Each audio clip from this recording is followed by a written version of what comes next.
kitchen table worried about bills that can't be paid.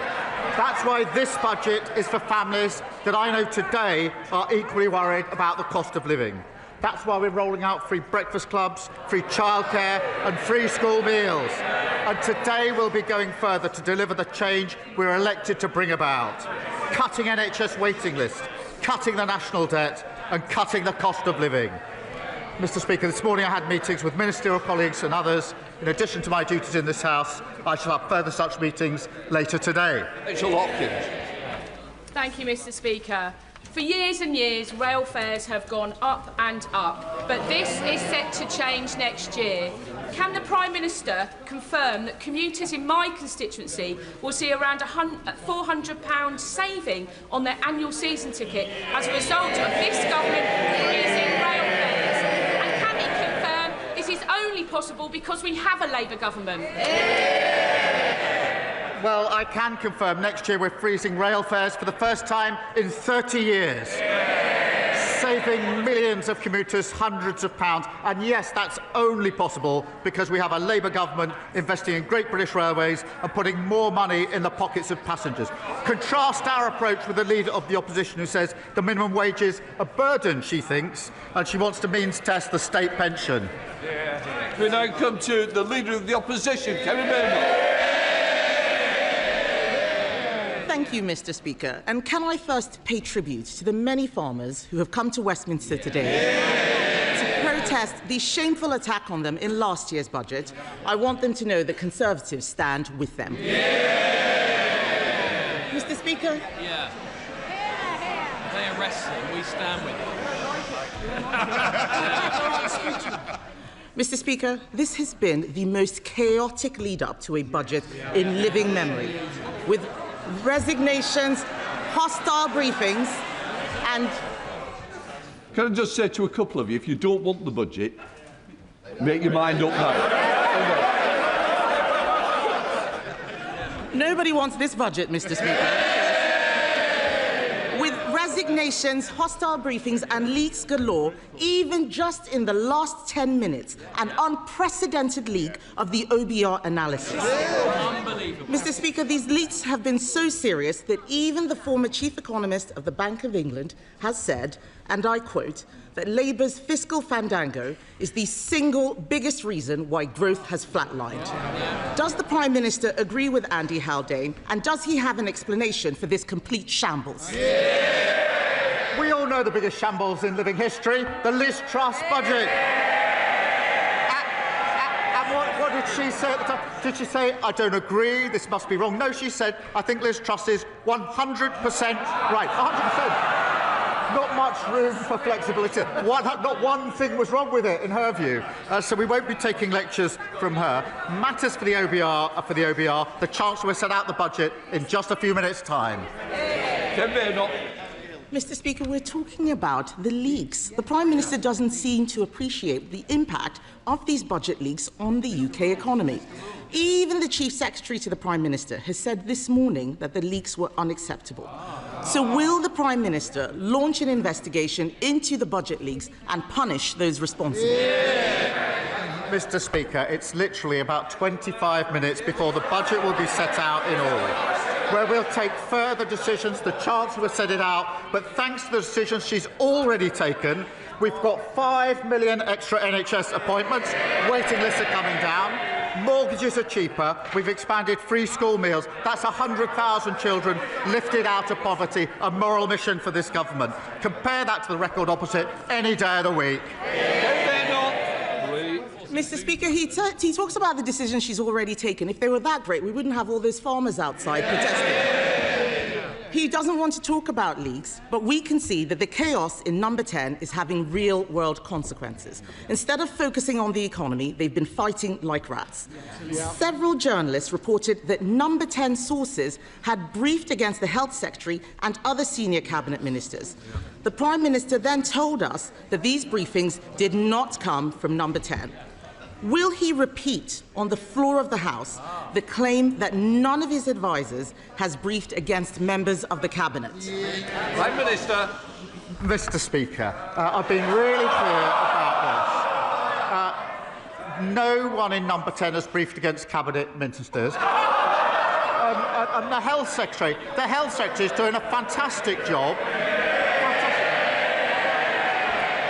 He stood before the electorate just before the last election. He said we'd deliver 2 million extra appointments for the NHS in the first year of a Labour government. There he is. What did he do? Not 2, not 3, not 4, but 5 million extra appointments for the NHS. They don't understand this language, Mr. Speaker, because they left everything absolutely broken.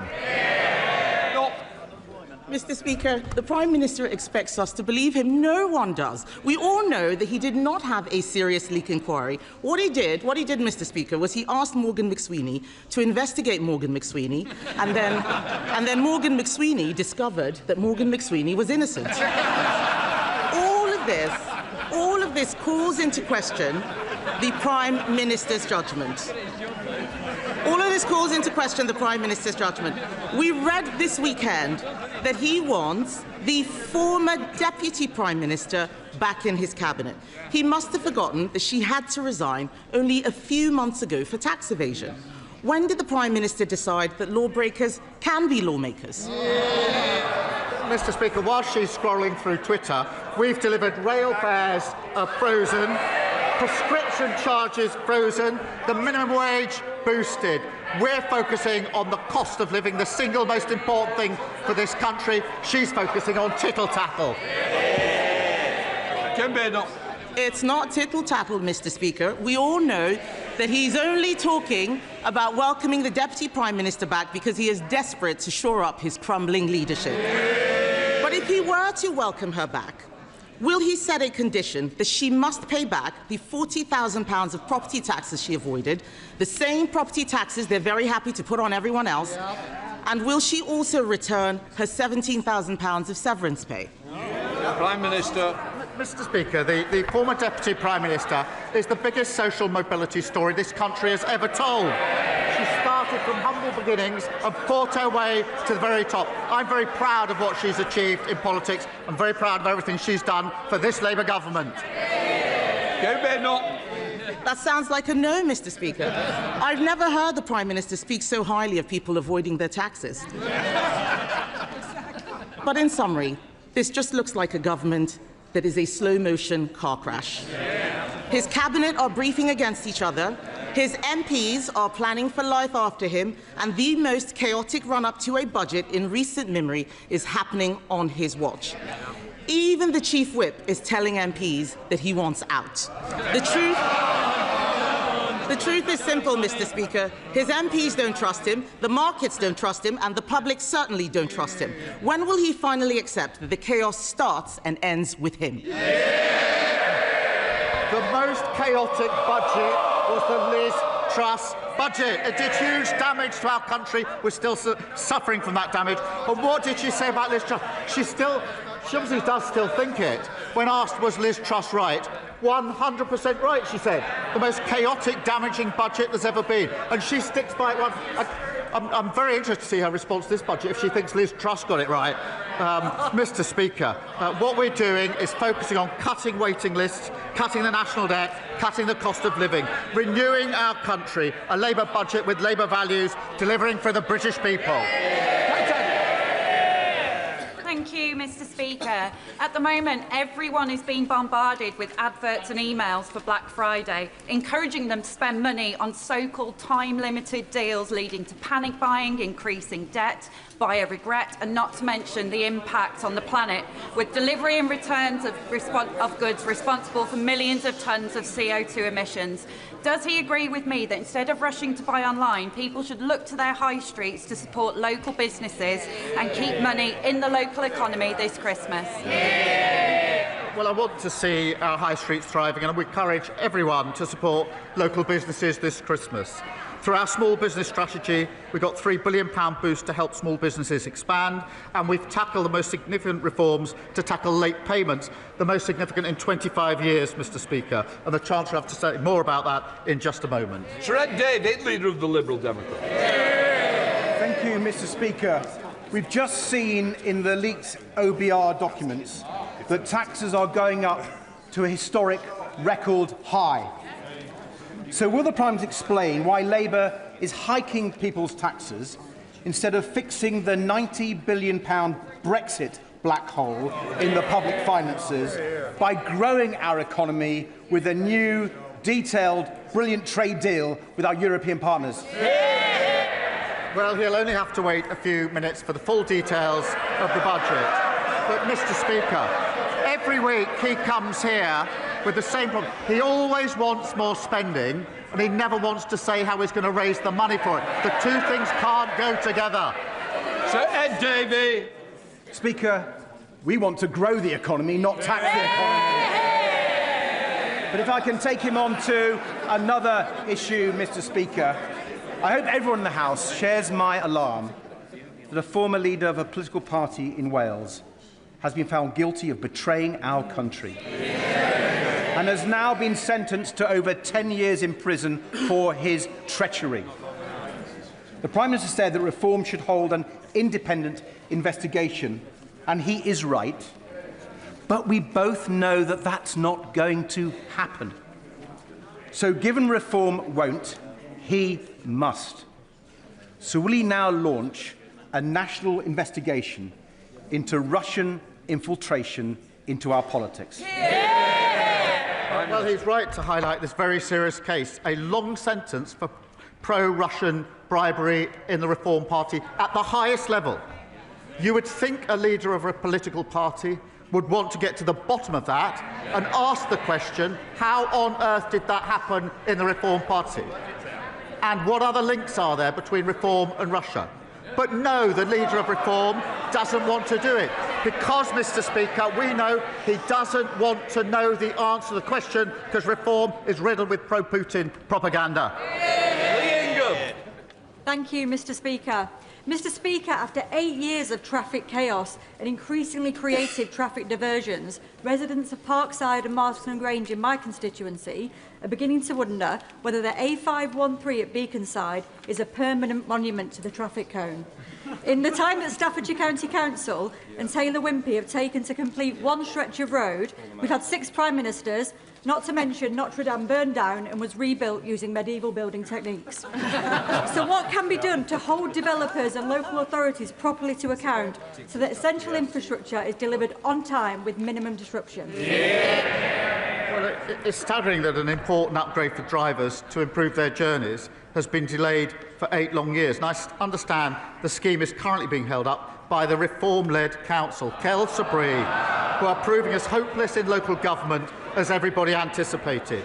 Mr. Speaker, we've invested £24 billion in our roads, and I call on Staffordshire Council to end the delay, get on with the job, and get this scheme started for her constituents. Alison Bennett. Thank you, Mr. Speaker. University Hospitals Sussex currently have 350 people, well enough to go home, for occupying beds. That is the same number of beds as in the Princess Royal Hospital in Haywards Heath in my constituency. The reason they can't go home is because there is no social care package for them to go to. This is terrible for them, puts strain on the trust and is ruinous to the taxpayer. Given there is no urgent plan to reform social care, what is the Prime Minister's plan to bring them home for Christmas? Well, as she knows, we are reforming social care, and I've asked Baroness Casey to lead on that. And she's had the first of her cross-party meetings to build consensus, which is obviously what we need on this. As I've set out a number of times, the first phase will report in 2026, so we can reform as we go on. There will obviously be a phase after that. And I remind the House we've already boosted social care funding by £3.7 billion. Record increases also to the carers allowance and £500 million for the first ever fair pay agreement to properly recognise and reward carers. Luke Kirkos. Thank you, Mr. Speaker. Is the Prime Minister aware that because of the decision by Reform's Durham County Council to scrap support introduced by Labour in 2013, a typical working family in Stanley will be £170 worse off? How would the Prime Minister contrast the values of this Labour government with a Reform Party dividing our country and hitting working people in their pockets? Well, I thank him for raising this. The more we see of reform, the more we see their true colours. In this case, making people £170 worth off. But their true colours also in relation to the member for Clacton. His explanation, Mr Speaker, in recent days, in relation to the stories about what he may have said in the past, is unconvincing, to say the least. He says he never engaged with racism with intent. With intent. What does that mean? Didn't engage with racism with intent. I have no doubt that if a young Jewish student was hissed at to mimic the sound of a gas chamber, they would find it upsetting. He may want to forget that. They won't. He clearly remembers some of what happened. He should seek those people out and go and apologise to them. Thank you, Mr Speaker. Lewis, not his real name, is an Eastbourne boy with special educational needs who was left traumatised after his passenger assistant relentlessly and brutally restrained him on his home-to-school transport. It only became clear to Lewis's mum, who is in the gallery today, what happened on that day when he returned home visibly distressed and bruised.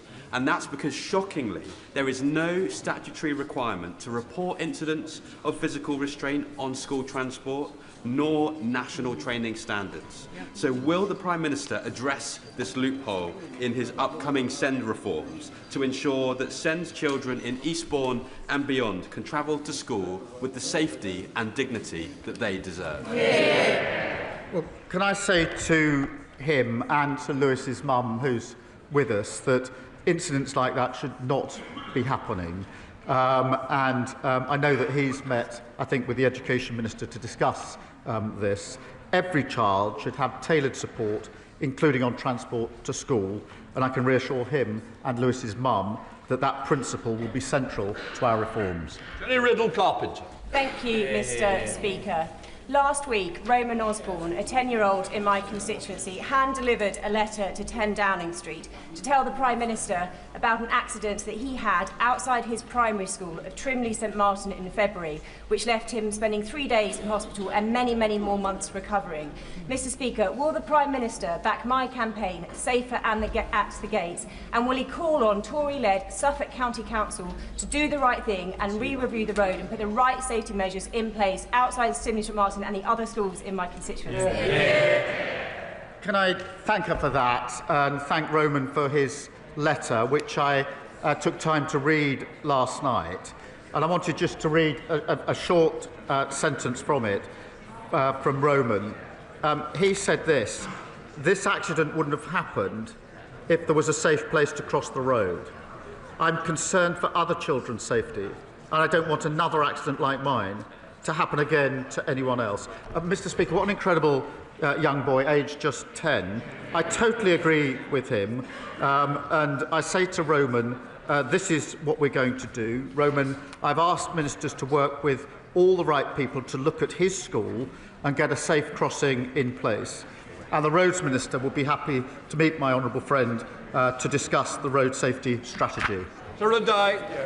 Mr Speaker, this morning I met with farmers on Whitehall, and on Saturday farmers supplying milk to family-run White Farms who have been making traditional cheddar cheese near Bruton for 160 years. They all told me, Mr Speaker, the family farm tax as it stands will devastate their businesses. So if he really wants growth, will the Prime Minister listen to farmers, industry, the EFRA Select Committee, even his own MPs, and pause and rethink this damaging and regressive tax? Mr Speaker, we've invested a record £11.8 billion into sustainable farming this Parliament, and we set out a 25-year farming roadmap focused on increasing year-on-year productivity and profitability in farms. That is vitally important. Thank you, Mr Speaker. Last week, the COVID inquiry reported that 23,000 deaths occurred in England in the first wave of the pandemic that could have been prevented due to the UK response being too little too late. These were not just 23,000 deaths, Mr Speaker. These were 23,000 people who had family and friends who loved them, and valuable lives that were cut short due to an abysmal failure of leadership by Boris Johnson and his government. They were categorically failed by a Prime Minister who prevaricated, delayed and prioritised political expediency over making the tough decisions that could have averted tragedy. If the Prime Minister were to lead us through the next pandemic, will he value saving lives above all else? Well, she's right. The report is a sombre moment, and it's important to remember the scale of suffering and the scale of the loss of life, which is made clear in the testimonies of the families in the report, and to remember the incredible contribution of frontline workers and everyone who focused on protecting others. Mr. Speaker, we're committed to learning the lessons needed from the COVID inquiry to protect and prepare us for the future. And the pandemic does still weigh heavily on our public finances and our NHS. That's why we've already conducted a pandemic exercise to test preparedness and agreed a historic global pandemic agreement to improve our ability to prevent global disease threats alongside our partners. Madam Dance. Mr. Speaker, I hope the Prime Minister will agree with me that the defence industry in Somerset is a key engine for growth, jobs and innovation. Leonardo in Yeovil is making a fantastic progress with the Proteus uncrewed helicopter, but the future of that project, thousands of jobs at the site in Yeovil and the 320 million Leonardo contribute to local GDP is dependent on the new medium helicopter contract. Will the Prime Minister reassure my constituents that he supports the industry in Yeovil, and will his government finally get round to awarding this long overdue contract? Well, can I pay tribute to those in Somerset and his constituency in the defence sector, which is hugely important to our country and our security. I can confirm we're continuing with the establishment procurement process for the new medium helicopter programme to deliver modern equipment for our armed forces. That's part of the biggest sustained boost to our defence since the Cold War, and I'm determined to see a defence dividend of investment in British jobs and apprentices, including in his constituency. Mr. Speaker, that builds on the £8 billion Typhoon deal that we've secured, the £4 billion maritime deal with Indonesia, and the £10 billion frigate deal with Norway. Serena Blackenbridge. Thank you, Mr. Speaker. I joined Wensfield Men walking and talking on International Men's Day, a fantastic group who are strengthening our community through good company and what Stephen calls a growing band of brothers. In an age of pressure, polarisation and endless phone scrolling, they bring men together to support one another. Will the Prime Minister join me in congratulating all involved and explain how the first ever men's health strategy will back similar grassroots initiatives? Can I thank her? It is so important that men have the space and support from their peers to discuss their mental health. Can I thank Men Walking and Talking for the work that they do that makes such a difference? We were proud to launch our men's health strategy last week to get more men the support they need. And Mr. Speaker, I wanted to take a moment to thank my honourable friend for Cannock Chase for his honesty and bravery on International Men's Day. And I say again, men speaking so truthfully about their experiences is so powerful and inspires more to do the same. He's a credit to this House. Great job. Thank you, Mr. Speaker. Consequential to President Trump's misunderstanding of Putin's assessment going forward into, I've got it completely wrong, so let me do it without notes. There we are. What a day to do it. President, I can't.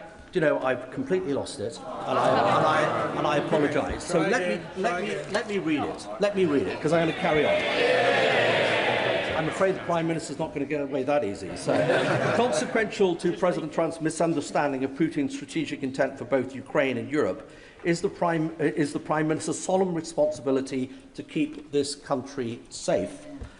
Given the hypersonic missile threat and the ballistic missile threat, known threat from Russia, and the fact that the United Kingdom has no current counter to that, what is the Prime Minister going to do to keep this country safe from those that have already threatened us? I thank him for his question and his contribution to this important debate, and of course the contribution he made yesterday as well. It is the first duty of the Prime Minister to keep this country safe. It's the duty that is paramount and above all else, and I take it extremely seriously and treat it as my #1 priority. We review our security and defence arrangements all of the time, and we are particularly a leading member in NATO, which is the single most effective military alliance the world has ever seen. Ben Coleman. Thank you, Mr. Speaker. My constituents in Chelsea and Fulham tell me that our top national priority must remain, as it is, economic growth. So does the Prime Minister agree that the swiftest way to achieve growth is for the government to be even more ambitious in negotiating with the European Union to remove the new red tape and trade barriers that have been holding back UK businesses, especially small and medium-sized ones, since the Conservatives' poorly managed exit from the European Union? Well, the deal we struck with the EU will deliver on what the British public voted for last year, which is, as he says, boosting economic growth and restoring positive relations. And the deal we've struck is worth £9 billion to our economy in 2040. It includes an SBS agreement to cut supermarket prices and boost export opportunities. And the tourism reform would rip up that deal and leave us all paying more at the checkout. Thank you, Mr. Speaker. When it comes to economic growth, this Labour government is all talk and no action. So maybe I can help the Prime Minister. Roadworks and traffic jams cost the UK economy £8 billion last year. This affects my constituents in Broxbourne every single day. They want to know what the government is doing about it, when the government is going to back working people and get Britain moving. Under this government, growth is the highest in the G7 for the first half of this year. Under the last government, they crashed the economy. Emily Darwin. Thank you, Mr. Speaker. Yesterday was the UN International Day for the Elimination of Violence Against Women, otherwise known as White Ribbon Day in Milton Keynes and many other places. Will the Prime Minister join with me in congratulating Mr. Speaker on his commitment that this House will become the first national white ribbon parliament in the world? And will he join me, Mr. Speaker, and many members from across this House in making the white ribbon promise to never use, excuse, or remain silent about men's violence against women? Can I thank her for raising this really important issue? And I'm really proud, Mr. Speaker, on what you've done with this Parliament in relation to the White Ribbon campaign. We must then turn that from a ribbon into action. And I am really proud that this government is fully committed to tackling violence against women and girls. It is a political commitment, it is a personal commitment from me, and we'll do everything we can in relation to reducing violence against women and girls, which is pernicious. It is far more widespread than people appreciate, and we absolutely have to stop talking and start doing in relation to this. Final question, Liz Saville-Roberts. From his previous answer, we can only conclude that the Prime Minister has faith in the member of Clapton to police his own party on Russian interference. But the leader of Reform has already said that this is beyond his capabilities. Why, therefore, is the Prime Minister so unwilling to take responsibility and launch a full investigation into foreign interference in our democracies? Interference in our democracy, but the responsibility for the investigation of what happened in Reform lies with the leader of the Reform Party. Mr. Speaker, he's usually got plenty to say, and now he's totally silent on one of the most important issues. Mr. Speaker, he needs to speak up and answer those questions. That completes Prime Minister's questions.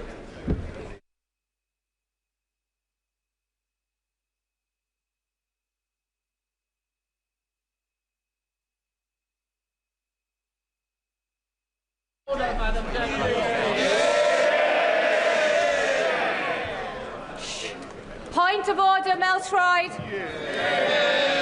Thank you, Madam Deputy Speaker. On a point of order, Madam Deputy Speaker, this morning we have seen an unprecedented leak of the OBR's Economic and Fiscal Outlook report before the budget. This report contains market-sensitive information. It is utterly outrageous that this has happened, and this leak may indeed constitute a criminal act. In Prime Minister's questions, the Leader of the Opposition asked the Prime Minister about this leak, but he refused to answer her question. So, Madam Deputy Speaker, please can you advise this House what steps are at its disposal to force a leak inquiry into this matter, and would it be possible to ask the Table Office to distribute copies of the report given to the House, given that everybody outside of this House has already had the opportunity to read it? Order! This is not a point of order for the Chair. The Chancellor is about to make her budget statement, and I expect members and their constituents wish to hear from the Chancellor directly. However, before I call the Chancellor to speak, I nonetheless wish to make a short statement.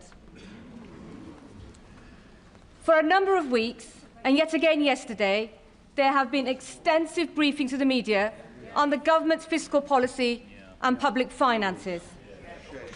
This disappointing trend in relation to budget briefings has been growing for a number of years under successive governments, but appears to have reached an unprecedented high.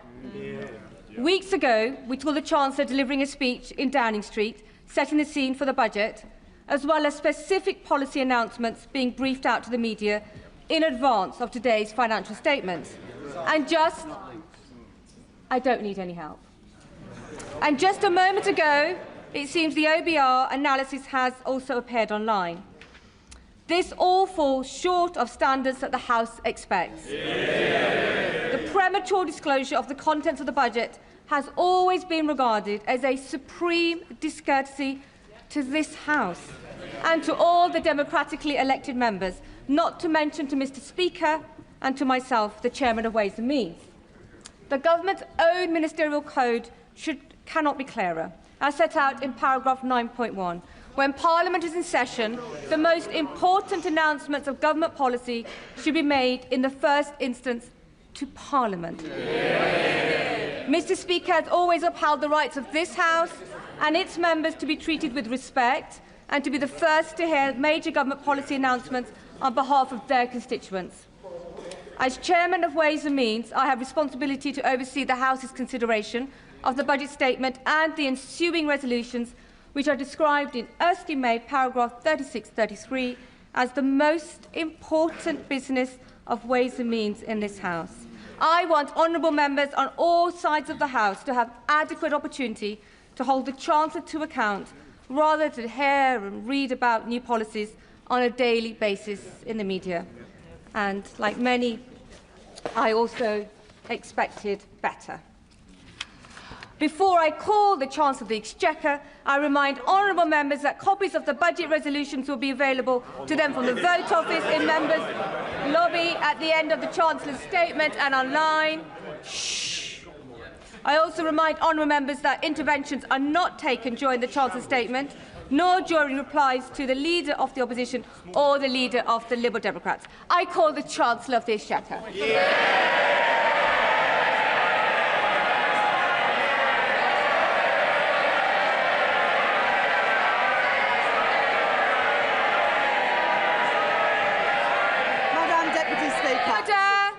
Chancellor. Madam Deputy Speaker, it is my understanding that the Office of Budget Responsibility's Economic and Financial Outlook was released on their website before this statement. This is deeply disappointing and a serious error on their part. The Office for Budget Responsibility have already made a statement taking full responsibility for their breach. Madam Deputy Speaker, we are rebuilding our economy. Over the last 16 months, we have overhauled our planning system to get Britain building, forged new trade deals with the United States, India and the European Union, reformed our visa system to bring the brightest and the best to Britain. We've changed our fiscal rules that we inherited from the Conservatives and raised public investment to its highest level in 4 decades. And in last year's budget, I raised taxes on business and the wealthiest to close the £22 billion black hole in the public finances left by the party opposites. And we used that money to fund the biggest ever settlement for our National Health Service.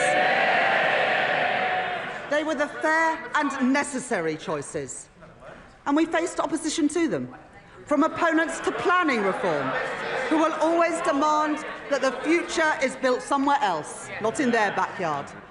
Opponents to trade, who want to take us down the path of isolation and division. Opponents to investment, who believe that the only good thing a government can do is get out of the way.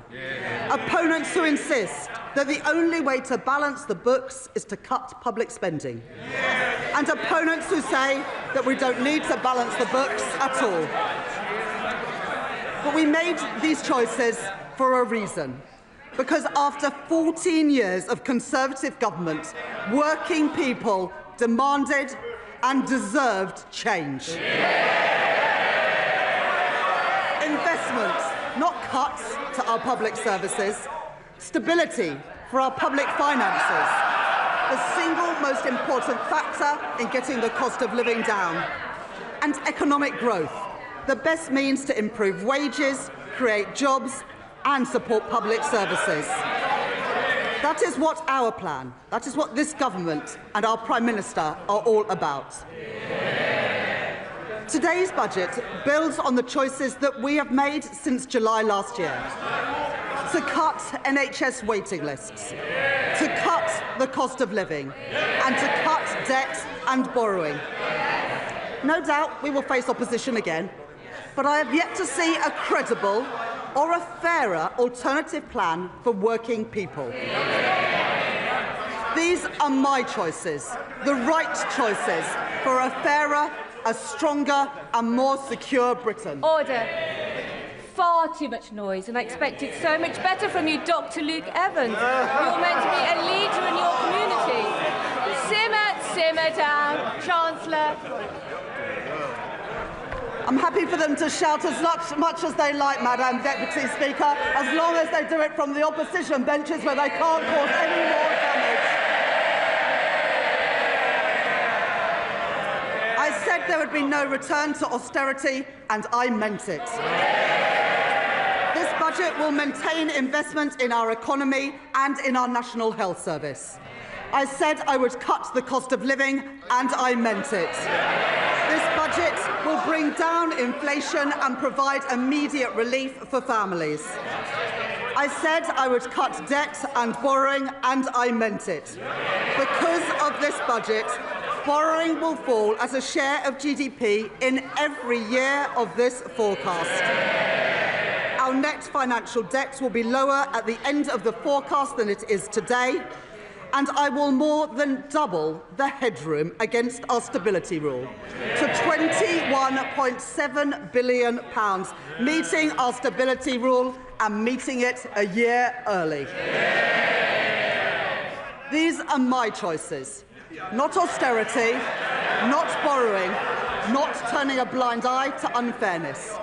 My choices are a budget for fair taxes, strong public services and a stable economy. That is the Labour choice. Growth is the engine that carries every one of our ambitions forward, through stability, investment and reform. The platform from which British ambition can finally get moving again. Because growth doesn't just appear out of thin air.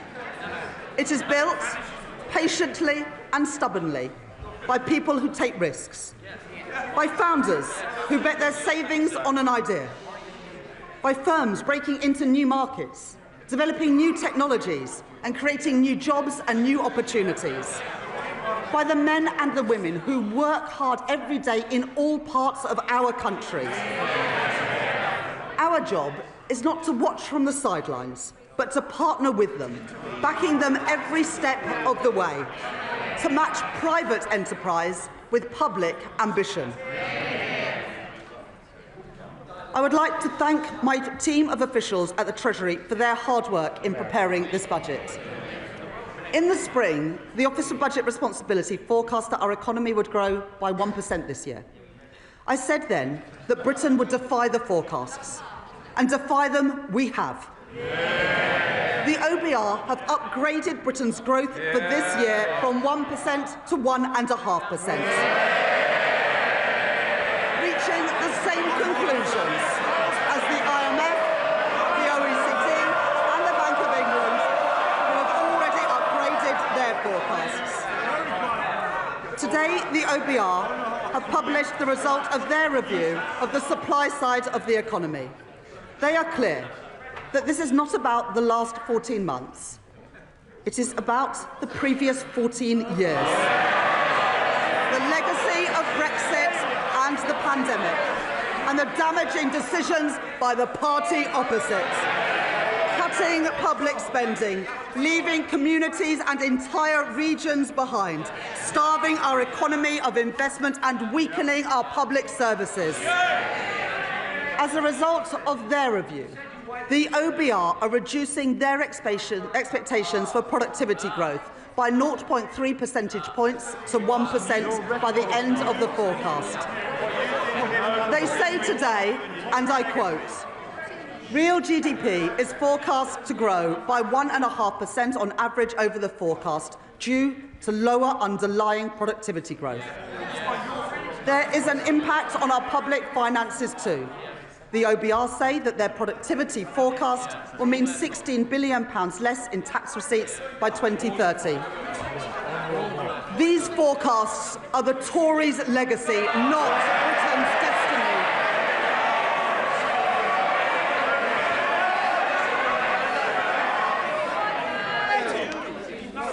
Order. It is very hard to hear the Chancellor over all the shouting. And Mr. Holmes, you promised me yesterday you were going to be on top behaviour in the first few minutes. Chancellor. We beat the forecasts this year and we will beat them again. By boosting trade, not blocking it, by increasing investment, not cutting it, by championing innovation, not stifling it, by backing working people, not making them poorer.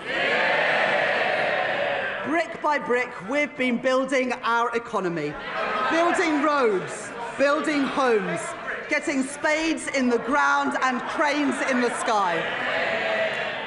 Growth begins with the spark of an entrepreneur. Half of new jobs in Britain are created by scale-up businesses, and we want those jobs created here, not somewhere else. Our job is to make Britain the best place in the world to start up, to scale up and to stay.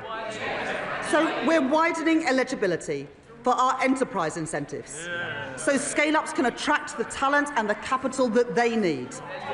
Expanding the enterprise management incentive so more companies can offer tax-relieved share options.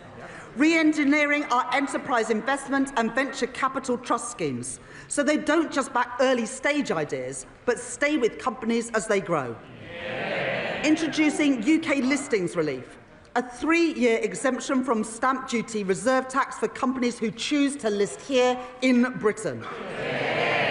And to continue this work, I am launching a call for evidence on how our tax system can better back entrepreneurs, and a targeted review with founders and investors at the heart to make the UK an even more attractive place to grow your business. We are sending a simple message to the world. If you build here, Britain will back you. And our retail investment system should do the same. The UK has some of the lowest levels of retail investment in the G7. And that is not only bad for business, who need that investment to grow, it's bad for savers too. Someone who has invested £1,000 a year in an average stocks and shares ISA every year since 1999 would be £50,000 better off today if they'd put that same money into a cash ISA. And so, from April 2027, I will reform our ISA system, keeping the full £20,000 allowance, while designating 8,000 of it exclusively for investment, with over 65s retaining the full cash allowance. And thanks to our changes to financial advice and guidance, banks will be able to guide savers to better choices for their hard-earned money. Over 50% of the ISA market, including Hargreaves Lansdown, HSBC, Lloyds, Vanguard and Barclays, have signed up to launch new online hubs to help people invest here in Britain. At this budget, consistent with the commitments in our corporate tax roadmap, I will retain our competitive corporation tax rate, the lowest in the G7, and retain our generous full expensing offer for business investments. I will also introduce a new 40% first-year allowance so that businesses can write off more of the cost of their investment up front, while reducing main rate writing down allowances in line with fiscal constraints. Private investment is the lifeblood of economic growth, but growth needs public investment too. When faced with challenges, previous chancellors have chosen to decrease, delay or cancel capital spending. But low investment is the cause of our productivity problem, not the solution. So my choice is not cuts, not stagnation, but to maintain the additional £120 billion of investment that I provided at the spending review. In transport, to link our towns and our cities, energy infrastructure to power our businesses, and housing, so people can live near good jobs, paying decent wages and growing businesses. That is the Labour choice. I'm grateful to the Financial Secretary to the Treasury for his work in driving our growth agenda forward. As we allocate investment for the infrastructure that is the backbone of economic growth across our country, today I will commit investment for the Lower Thames Crossing. And we're continuing to drive investment in city-region transport, in the Midlands Rail Hub and the Transpennine Route upgrade, along with our commitments to the Northern Growth Corridor, including Northern Powerhouse Rail. It is this Labour government that has overhauled our planning system, and I will today provide further funding to increase planning capacity through a new skills offer, as called for by the British Chamber of Commerce and the Confederation of British Industry. It is this Labour government that has invested in nuclear power, in Sizewell C and in Culham. We are taking forward our commitment to slash electricity prices for thousands of manufacturing businesses, as Make UK and many others have called for. And today I'm pleased to welcome John Finkelton's report, an ambitious plan to cut the red tape that has tied our nuclear industry in knots for decades. And within 3 months we will set out our plan for delivering his recommendations. We are proud of our industrial heritage, and we are determined to build the industry of the future so that we buy, make and sell more here in Britain. That's why, as we increase defence spending, we are investing in Portsmouth, in Barrow and in Plymouth.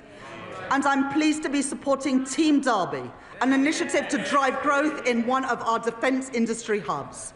It's why we stepped in to save British Steel in Scunthorpe and invested in Sheffield Forge Masters. And it's why we've changed government procurement so we can buy British when it is crucial to our national security. For steel, for shipbuilding, and today for AI, driving innovation and building that great industry here in Britain. But it's not just what we invest that matters, it's how we invest. Putting money and power back in the hands of local and regional leaders. Today, we are devolving £13 billion of flexible funding for 7 mayors to invest in skills, business support and infrastructure. I'm extending the business rates retention pilots in the West of England, Liverpool City region and Cornwall until 2029. And providing £30 million for the Kernow Industrial Growth Fund for sectors like critical minerals and marine innovation.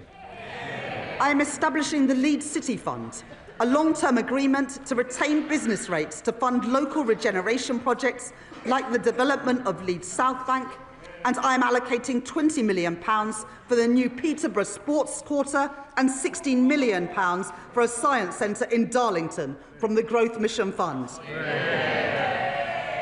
The benefits of investment the benefits of investment and growth must be built and felt in every part of our United Kingdom. So we are providing an additional £370 million for the Northern Ireland Executive, £505 million for the Welsh Government and £820 million for the Scottish Government over the spending review period through the Barnett formula. And I am making... Sorry, I didn't quite catch that from the SNP. Did they not?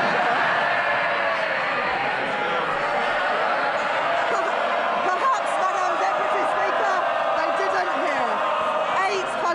£820 million for the Scottish Government over the spending review period because Anna Sawa asked us to.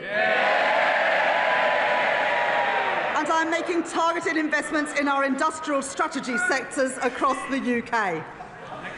In Northern Ireland, I am providing £17 million to support businesses and strengthen the UK internal market, and backing advanced manufacturing through the Northern Ireland Enhanced Investment Zone. Wales will be the host for 2 AI growth zones, creating more than 8,000 jobs, supported by a £10 million investment in the semiconductors critical for that industry. And we are building the UK's first small modular nuclear reactors with Rolls-Royce at Wilfer in Anglesey. 2 Labour governments working together in Wales to deliver for the people of Wales. And in Scotland, I'm committing over £14 million for low-carbon technologies in Grangemouth, £20 million to renew infrastructure at Inchgreen in Inverclyde, and £20 million to redevelop Kirkcaldy Town Centre and Seafront, with construction starting next year.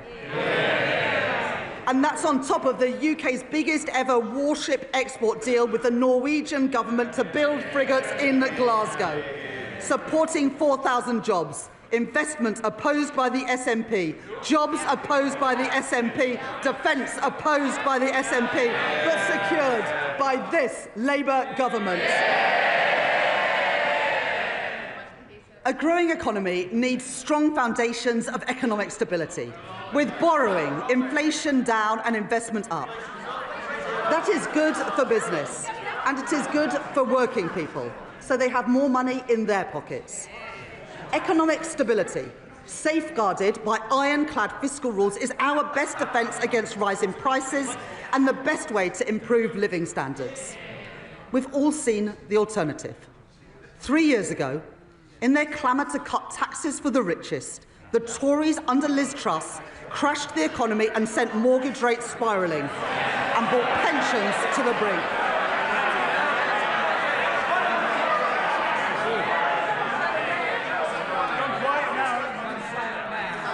Being so loud, Madam Deputy Speaker, and yet I can't even hear them now. Now, I know that the leader of the Green Party is a keen hypnotherapist, and he believes that he can achieve remarkable things using only the power of his mind. Unfortunately, the only things getting bigger under his approach would be the deficit and the rate of inflation. And for all the damage that the Conservative cuts did to our schools and our hospitals, they also doubled the national debt. Our net financial debt this year will be £2.6 trillion, 83% of GDP, meaning that today, 1 in every £10 that government spends is on debt interest. Not on paying down that debt, but just on paying the interest on the debt that we inherited from the Conservatives. My fiscal rules will get borrowing down while supporting investment. The stability rule, that day-to-day expenditure must be met through tax receipts, and the investment rule, which allows me to increase investment whilst getting debt on a downward path. Those fiscal rules are non-negotiable. I met them at the budget last year, I met them in the spring, and I have met them today. While the current budget balance is in deficit by £28.8 billion in 26-27 and £4.6 billion in 27-28, it moves into a surplus of £3.9 billion in 28-29, £21.7 billion in 29-30 and £24.6 billion in 2030-31. More than doubling our headroom against the stability rule and meeting that rule a year early too. And our net financial debt is 83.3% in 26-27, 83.6% in 27-28, 83.7% in 28-29, falling to 83.0% in 29-30 and 82.2% in 2030-31. Madam Deputy Speaker, I said we would cut the debt, and we are, with debt down by the end of the forecast. And going forwards, to support our commitment to a single fiscal event and further strengthen our economic stability, I will follow the recommendations of the International Monetary Fund by assessing the fiscal rules just once a year at the budget. Despite the challenges we face on productivity, the path of our deficit reduction remains broadly the same as in spring. Public sector net borrowing is due to be £112.1 billion, or 3.5% of GDP in 26-27, 3% in 27-28, 2.6% in 28-29, 1.9% in 29-30 and 1.9% in 2030-31, ending at £67.2 billion, translating into an increase in the net cash requirement next year of £4.2 billion, taking the total to £133.3 billion. According to the IMF, we are due to reduce borrowing more over the rest of this Parliament than any other G7 economy. The Conservatives crashed the economy, we are protecting it. The Conservatives lost control of debt, we are getting debt down. The Conservatives let inflation and interest rates go through the roof. But, Madam Deputy Speaker, since Labour took office, the Bank of England have cut interest rates 5 times. I've made my choices. Not reckless borrowing, not dangerous cuts, but stability for our economy, security for our public finances and security for family finances too. Those are the Labour choices. Madam Deputy Speaker, Tory austerity left classrooms crumbling and waiting lists sky high, weakened our productivity and choked our economic growth. And now they propose a further £47 billion of cuts to our public services. Well, that is equivalent to cutting every police officer in our country twice over. And then there is Reform, who promise more than £100 billion of cuts, with no details of where those cuts will come from or who will pay for them. A recipe for devastating damage to our public services. People voted for Labour because they wanted roads that aren't full of potholes. They want police on our streets and they want an NHS that is there when they need it. And we're delivering that. Waiting lists down by 230,000. And not just the 2 million additional appointments we promised, but an additional 5.2 million appointments already delivered since the general election. I joined the Labour Party almost 30 years ago because I could see that the Conservative government that I grew up under didn't care much about schools like mine. Textbooks were rationed. I know that many of you weren't at schools like mine. There is far too much noise, far too much excitement. People need to calm down a little. Chancellor. They don't want to hear what the Tories did to schools like mine, but I will tell them. Textbooks rationed, libraries closed, kids herded into porter cabins in the playground, and I came into politics to change that. The money that I allocated at the spending review will fix the crumbling classrooms that the Conservatives left behind and build the schools that they promised but never delivered.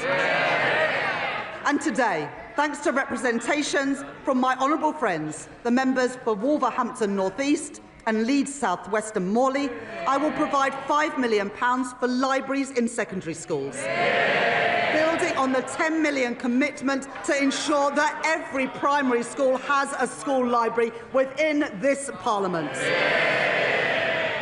And thanks to representations from my honourable friends, the members for Bournemouth East and from Luton North, I am providing £18 million to improve and upgrade playgrounds across England. Madam Deputy Speaker, let there be no doubt that this is a government that is on the side of our kids and who will back their potential. I will not allow the legacies of Conservative neglect to stain our society. Last year, I made changes to the Mine Workers Pension Scheme to ensure that its members receive the fair pensions that they are owed. This year, with thanks to the Minister for Pensions for all his work in this subject, I can go further. I have heard representations from Labour Coalfield MPs, including my honourable friends, the members for Bassetlaw, Blythe and Ashington, Barnsley South, Mansfield and Llanelli.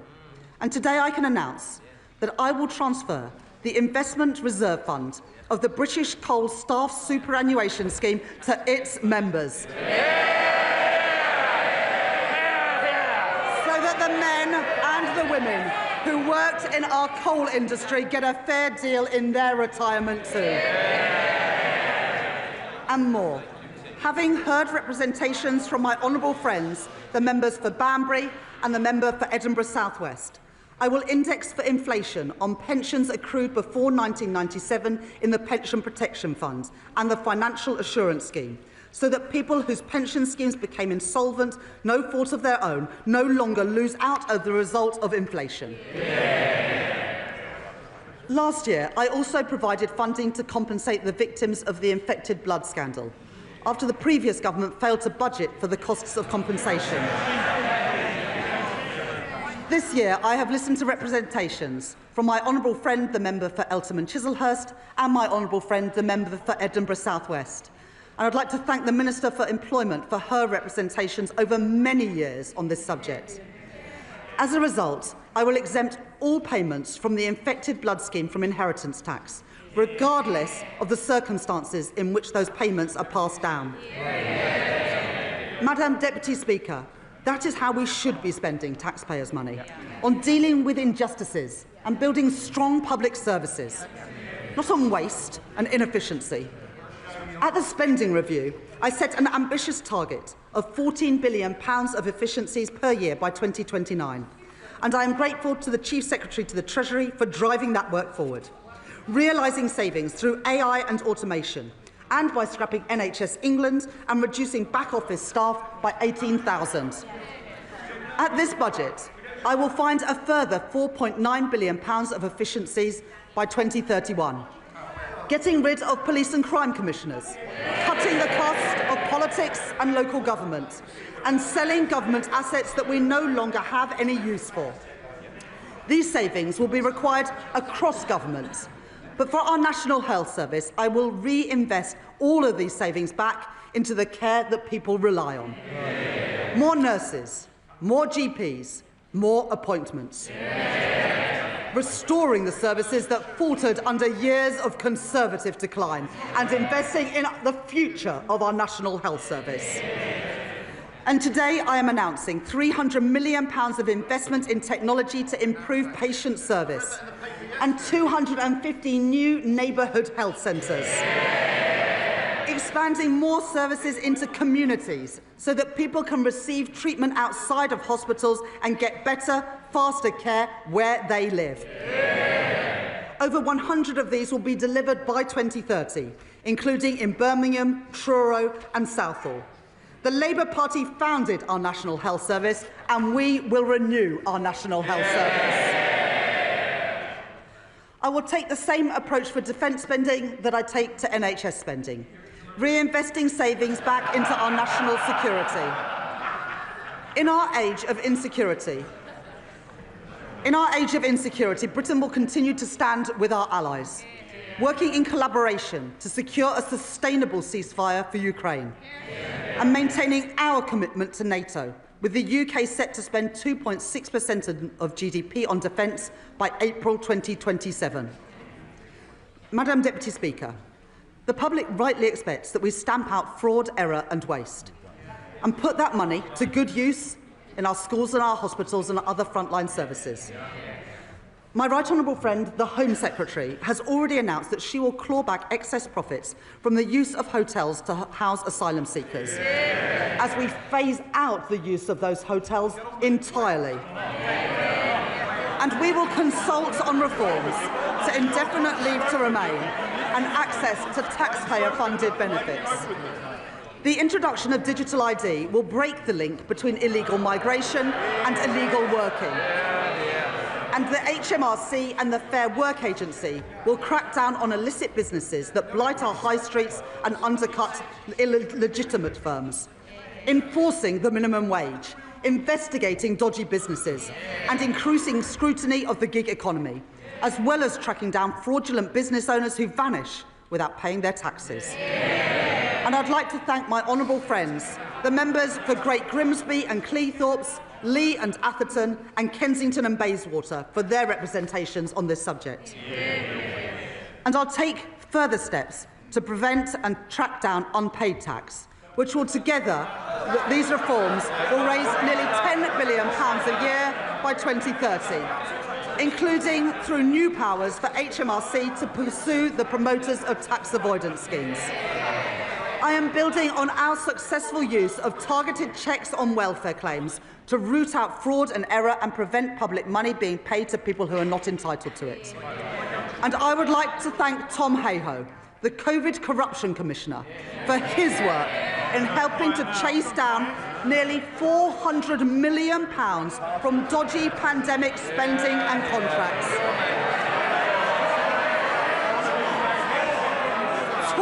Contracts handed out to by Tory ministers to Tory peers and Tory friends. Well, that money belongs in our schools and in our hospitals. It is so noisy now, we can barely hear the Chancellor. Everybody needs to calm down. Chancellor. Well, I wouldn't want any honourable member to miss this. So we are chasing down that money and we've got almost £400 million back from dodgy pandemic spending and contracts. Tory contracts handed out by Tory ministers to Tory peers and Tory donors. Well, that money belongs in our schools and in our hospitals and we are getting that money back. And finally, Madam Deputy Speaker, we are ramping up sanctions on Russia and we are freezing known Russian assets. But let me be clear, I don't actually mean the honourable member for Clacton.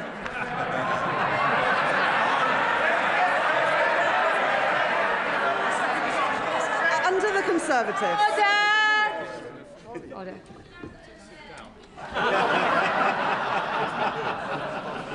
You don't need commentary from the backbenches, and Mr Dewhurst, you are so loud. It's remarkable how far your voice carries. Chancellor. Under the Conservatives, the cost of our welfare system increased by nearly 1 percentage point of GDP, equivalent to £88 billion in just 5 years. The broken welfare system that we inherited wrote off millions of people as too sick to work. And we will reform that system so that it is a system that does not count the cost of failure, but one that protects people who cannot work and empowers those who can. We have brought back face-to-face assessments for disability benefits. Those are the face-to-face assessments that the Shadow Chancellor got rid of when he was Work and Pension Secretary. And our changes to universal credit will get 15,000 people back into work, a figure confirmed today. The former Health Secretary, Alan Milburn, will review the causes of rising youth inactivity, and we are already taking action. I'm grateful to the Federation of Small Businesses and Small Business Britain for their representations on apprenticeships. And today I am announcing funding to make the training for under 25 apprenticeships completely free for small and medium-sized enterprises. And funding our new youth guarantee, providing £820 million over the next 3 years to give young people who are let down by the Conservatives the support and the opportunity that they deserve. Guaranteeing every young person a place in college, an apprenticeship or personalised job support. And after 18 months, 18 to 21-year-olds will be offered paid work, not benefits. The Motability Scheme was set up to protect the most vulnerable, not to subsidise the lease on a Mercedes-Benz. And so I am making reforms that will reduce generous taxpayer subsidies, and Motability have confirmed that they will remove luxury vehicles from their scheme, getting the scheme back to its original purpose of offering cost-effective leases to disabled people. And taxpayers' money should not be spent on pensions for people abroad, who only lived here for a couple of years and may never even have paid a penny in tax. The Conservatives allowed thousands of people living abroad to buy their way into the state pension for as little as £3.50 a week, debasing the purpose of our pension system. And so I will abolish access to Class 2 voluntary national insurance contributions for people living abroad, increasing the time that someone has to live or work in Britain to 10 years and increasing the contributions that they must pay. These reforms improve our welfare system, they support our young people, protect those who need it most, and put an end to Conservative waste and unfairness. Madam Deputy Speaker, to break the cycle of austerity, we need a fair and a sustainable tax system, one that generates revenues to fund the public services that we all use, and supports investment to grow our economy.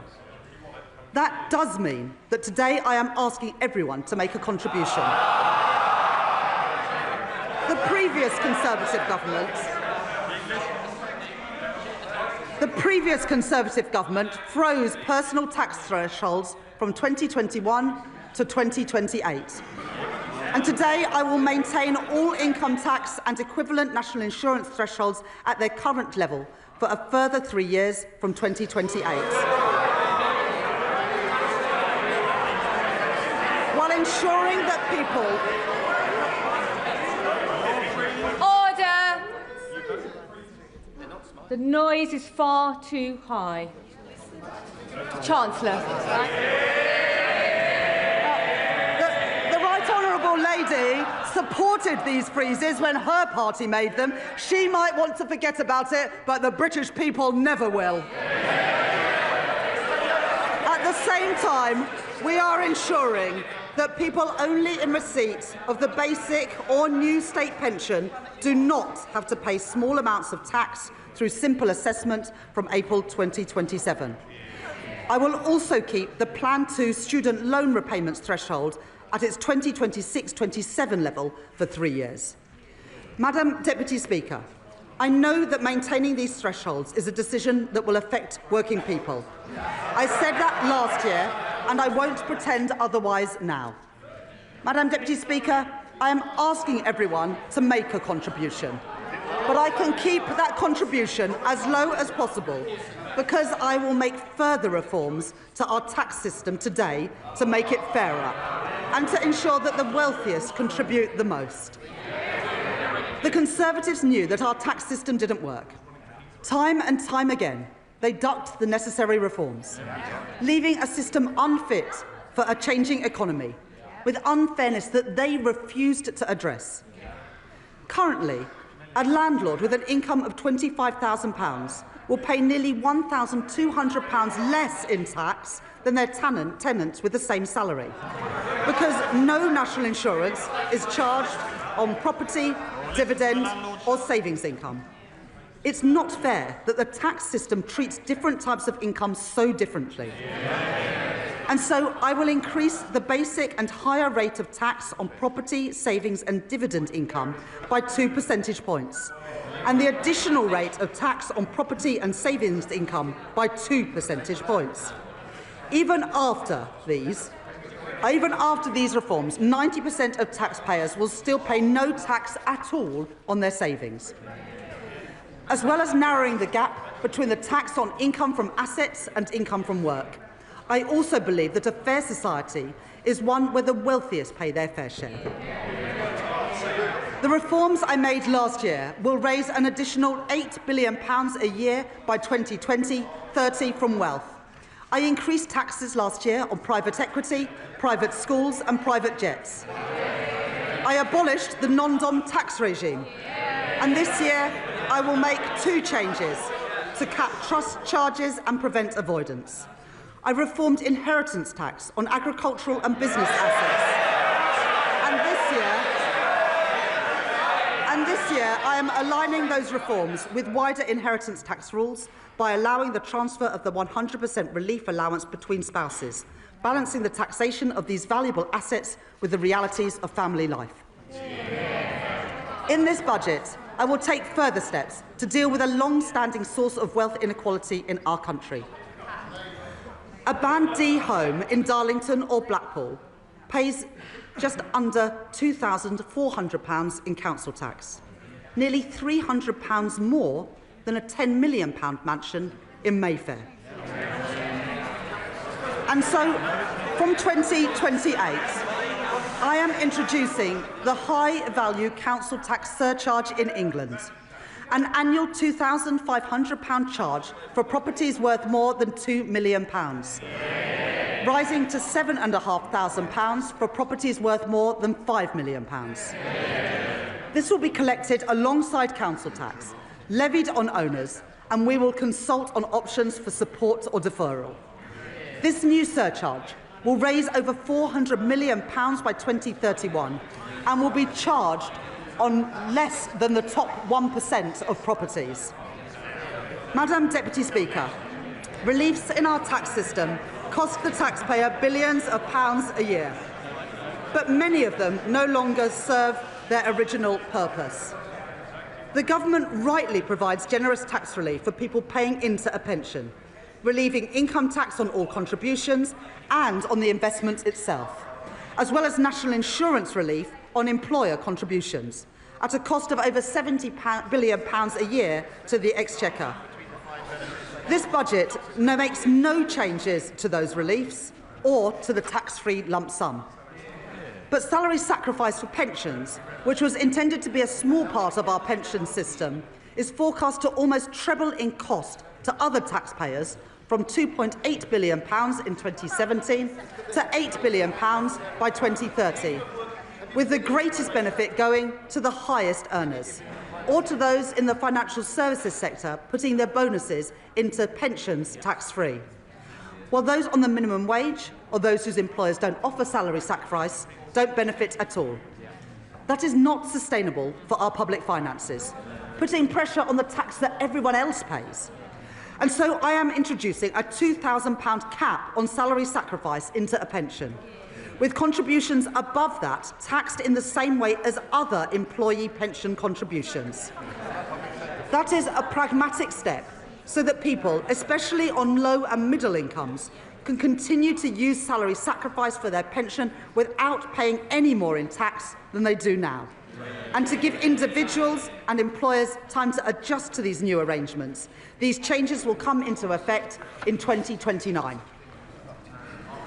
The coalition government introduced 100% relief from capital gains tax on business sales made to employee ownership trusts, creating a route for gains to go completely untaxed when businesses are sold. I will reduce that relief to 50%, retaining a strong incentive for employee-owned companies. And as we work towards doubling the size of the cooperative economy, the Department for Business and Trade will launch a call for evidence on how we can better support co-ops to grow. Because of the changes that I have made to capital gains tax this year and last year, receipts are forecast to increase from £14 billion this year to £30 billion by 2030. To support our high streets, I am announcing a package of regulatory changes as called for by UK Hospitality and the British Retail Consortium. And I will support the Great British Pub through our new national licensing framework, encouraging councils to back our pubs and to back late-night venues with greater freedoms. For business rates, I will introduce permanently lower tax rates for over 750,000 retail, hospitality and leisure properties, the lowest rates since 1991, paid for through higher rates on properties worth more than £500,000, like the warehouses used by online giants. Alongside this, I will introduce a package of support worth over £4.3 billion over the next 3 years for a property of any size seeing a large increase in their bill.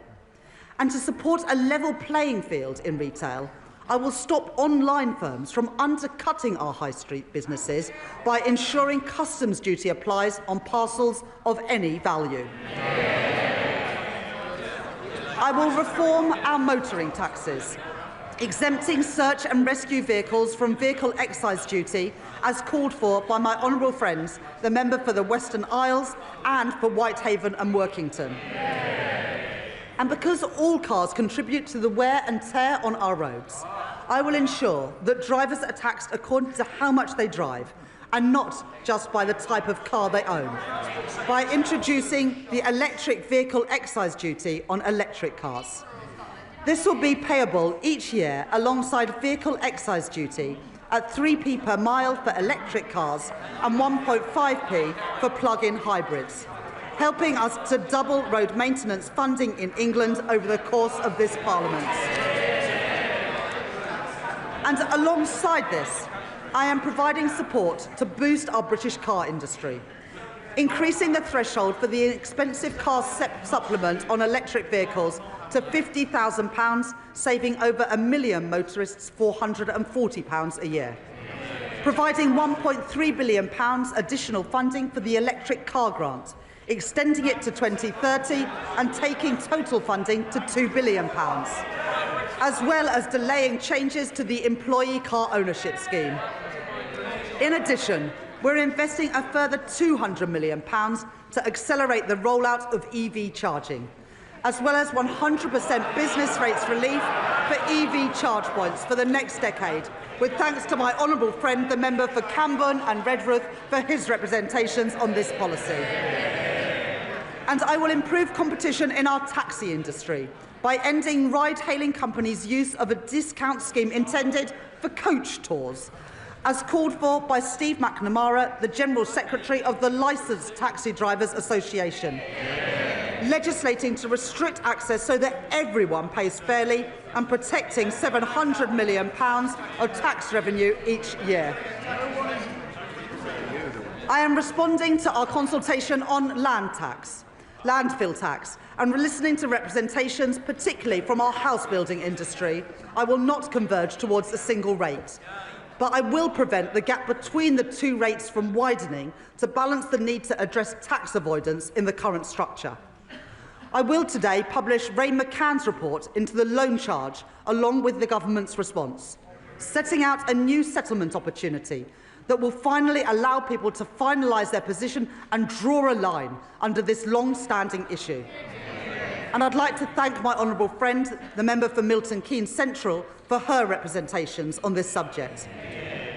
I will continue with the planned uprating for tobacco duties that I set out last year and uprate alcohol duties by inflation, along with our plans to introduce a vaping products duty in 2026 and changes to the soft drinks industry levy announced by my right honourable friend, the Health Secretary, yesterday. And I'd like to thank the Exchequer Secretary to the Treasury for his work on all the tax measures in this budget. I will also reform gambling taxes in response to the rise in online gambling. Remote gaming is associated with the highest levels of harm, And so I am increasing remote gaming duty from 21% to 40%. With duty on online betting increasing from 15% to 25%. I am making no change to the taxes on in-person gambling or on horse racing. And I am abolishing bingo duty entirely from April next year. Taken together, my reforms to gambling tax will raise over £1 billion per year by 2031. As a result of the tax reforms I have made today, I can confirm that I will not be increasing national insurance, the basic, higher or additional rates of income tax or VAT. And I have kept everyone's contribution as low as possible through reforms to make our tax system stronger, closing loopholes, ensuring that the wealthiest pay their share, and building a tax system that is fairer for the future as our economy changes. On the day I became Chancellor, I said that I would judge my time in office a success if I knew that ordinary children from working-class backgrounds were living more fulfilling lives. Their horizons expanded, their potential realised. I joined the Labour Party, I came into politics, because I believe that every child has equal worth and deserves an equal chance to achieve their promise. The biggest barrier to equal opportunity is child poverty. Because for every child that grows up in poverty, our society pays a triple cost. The first and the heaviest is to the child. Going to school hungry, waking up in a cold home, or in another B&B. While other children enjoy the advantages of parents with time to help with homework, the quiet space at home to work in, too many go without. And there is also the cost of supporting a family in poverty, which ends up in the lap of overstretched councils, who can do no more than shunt them into temporary accommodation at huge cost to local taxpayers. Then there is the future cost, to our economy and to our society, of wasted talent and a welfare system that bears the cost of failure for decades to come. Young people with so much to contribute, but whose potential is suffocated early by limited life chances and missed opportunities, struggling to make their way in a society that did not look out for them. I don't intend to preside over a status quo that punishes children for the circumstances of their birth and demands that we all pay 3 times over for it. Since last July, we've rolled out free breakfast clubs in schools. We're expanding free school meals to 500,000 more kids, lifting 100,000 children out of poverty as we do it. We've passed the Renters' Rights Act and we've extended the childcare offer. And I'm proud of all of that. But it's not enough. Because there is one policy that pushes kids into poverty more than any other. It was introduced by the party opposite.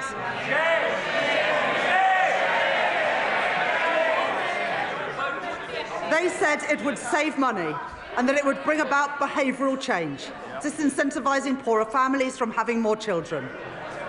Well, even on its own terms, it failed. The welfare bill has continued to rise, and there's been no difference in the size of families. But what it has done is to push hundreds of thousands of children into poverty since it was introduced. They said they were punishing parents' choices, but it's the kids who have paid the price. They've paid the price for the policies of a party which opted for cynical gimmicks over real savings in our welfare system.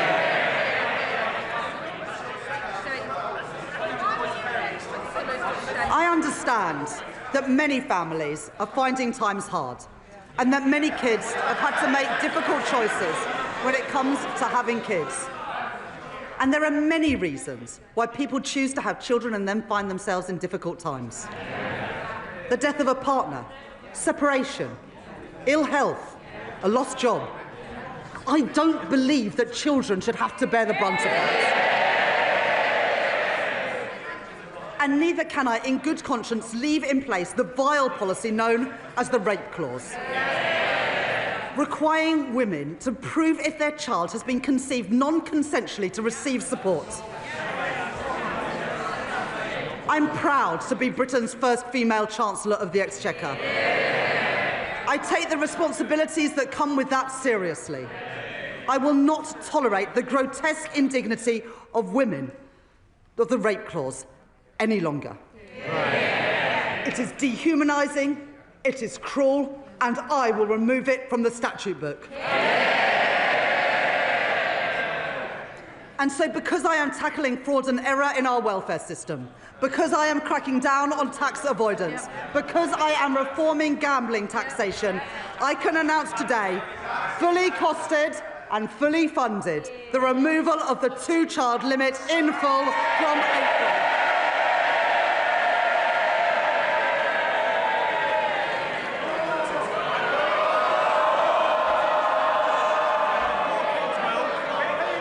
We on this side of the house. It's amazing what people get so angry about, and we've seen their true colours today. The thing they get angry about is lifting children out of poverty. Order. Our constituents will want to hear the Chancellor. I think our constituents have heard all they need to from the party opposites today. We on this side of the House do not believe that the solution to a broken welfare system is to punish the most vulnerable. We are lifting 450,000 children out of poverty with the end of the two-child limit. And, Madam Deputy Speaker, combined with other actions we are taking, this Labour government is achieving the biggest reduction in child poverty over a parliament since records began. That is the difference that this Labour government is making. Madam Deputy Speaker, I know how worried families are about the cost of everything. Worried that their money won't stretch to the end of the month. Worried that price... I think if you've got a house that's worth £5 million a year, you can probably afford it. But you get more exercise about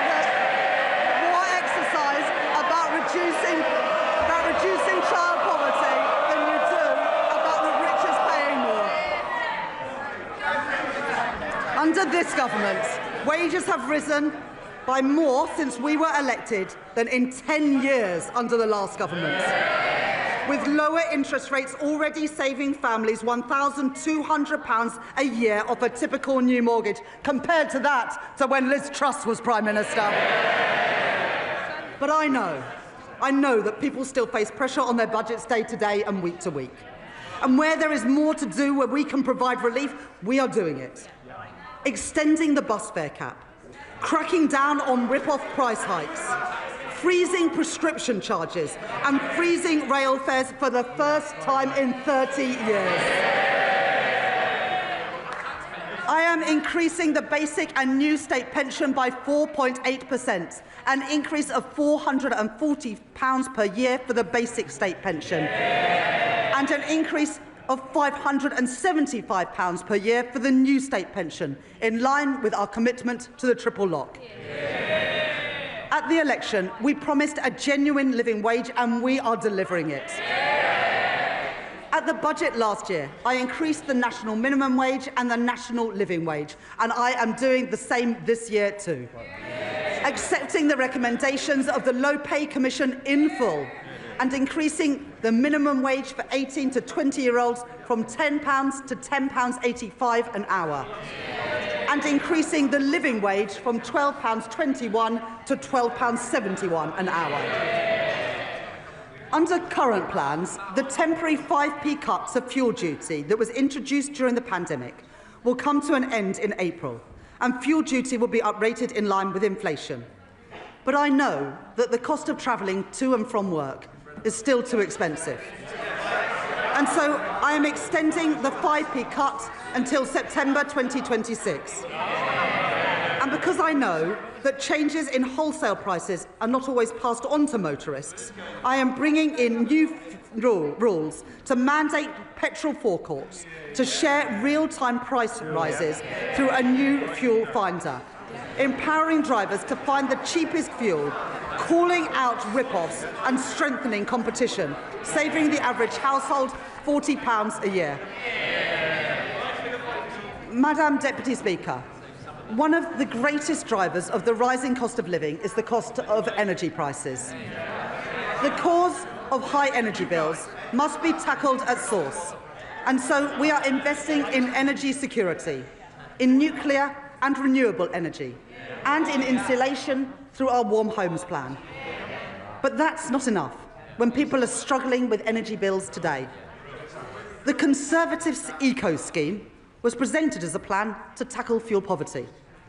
It costs households £1.7 billion a year on their bills.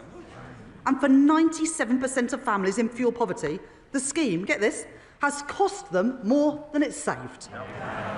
It is a failed scheme, and so I am scrapping it, along with taking other legacy costs off bills. And as a result, I can tell you today that for every family, we are keeping our promise to get energy bills down and cut the cost of living. With £150 cut from the average household bill from April next year. Money off bills and in the pockets of working people, that is my choice. Not to neglect Britain's energy security like the Tories did. Not to leave working families to bear the brunt of high prices like the Tories did, but to get energy costs down now and in the future. That is the Labour choice. And Madam Deputy Speaker, one more thing. Because of our action on bills and on prices, as a direct result of this budget, the Office for Budget Responsibility confirmed today that inflation is coming down faster and will be a full 0.4 percentage points lower next year. That's the benefit of a Labour government cutting the cost of living. Madam Deputy Speaker, this Labour government is changing our country.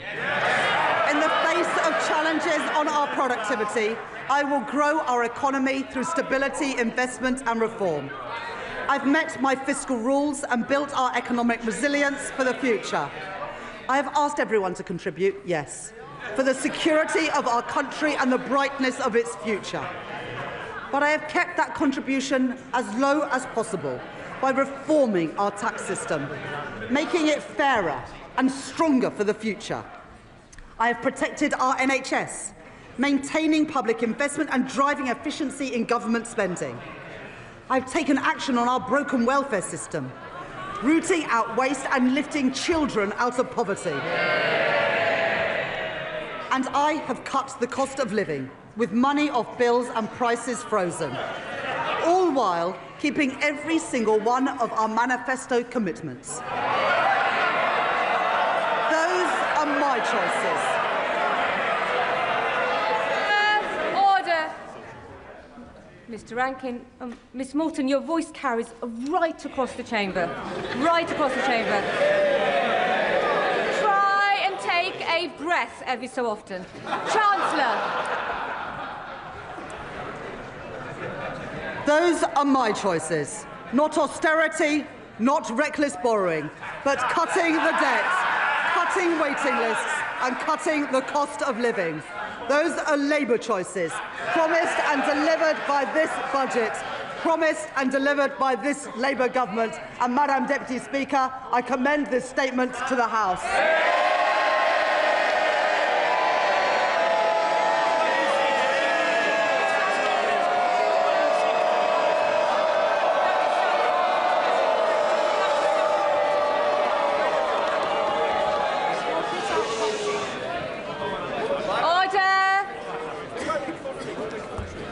Standing Order number 51, the first motion entitled Provisional Collection of Taxes must be decided without debate. Will the Chancellor of the Exchequer please move formally? Chancellor, please move formally. Formally. The question is that pursuant to Section 5 of the Provisional Collection of Taxes Act 1968, provisional statutory effect shall be given to the following motions. Stamp duty reserve tax, UK listing relief, motion number 60. Rates of tobacco products duty, motion number 65. As many of their opinions say aye. Aye. Of the contrary, no. The ayes have it. The ayes have it. We now come to the motion entitled Income Tax Charge. It is on this motion that the debate will take place today and on the succeeding days. The questions on this motion and on the remaining motions will be put at the end of the budget debate on Tuesday, the 2nd of December. I call the Chancellor of the Exchequer to move the motion formally. Formally. The question is that income tax is charged for the tax year 2026-27, and it is declared that this is expedient in the public interest that this resolution should have statutory effect under the provisions of the Provisional Collections of Taxes Act 1968. I now call the Leader of the Opposition. Leader of the Opposition.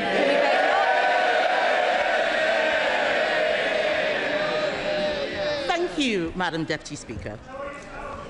And may I congratulate the Right Honourable Lady on delivering her second budget. I hope she enjoyed it, because it really should be her last. What a total humiliation. A total humiliation. Can colleagues who are exiting the chamber do so swiftly so we can focus on the Leader of the Opposition? Swiftly exit, quietly. Right. Leader of the Opposition. It's a total humiliation, Madam Deputy Speaker. Last year, she put up taxes by £40 billion, the biggest tax rate in British history. She promised that she wouldn't be back for more. She swore it was a one-off. She told everyone that from now on, it would be stability and she would pay for everything with growth. Today, she has broken every single one of those promises. If she had any decency, she would resign. At the last budget, she said she was proud to be the country's first ever female Chancellor. After this budget, she will go down as the country's worst ever Chancellor.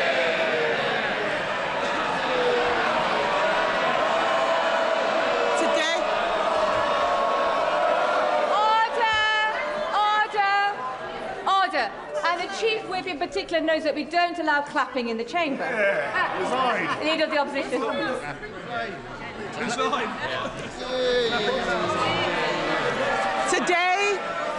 Today she has announced a new tax rate of £26 billion. They're all cheering. Household income is down. Spending policies in this budget increase borrowing in every year. That smorgasbord of misery we just heard from her can be summed up in one sentence. Labour are hiking taxes to pay for welfare. This is a budget for Benefit Street, Madam Deputy Speaker, paid for by working people. This budget increases benefits for 560,000 families by an average of £5,000. They are hiking taxes on workers, pensioners and savers to pay for handouts to keep their backbenchers quiet.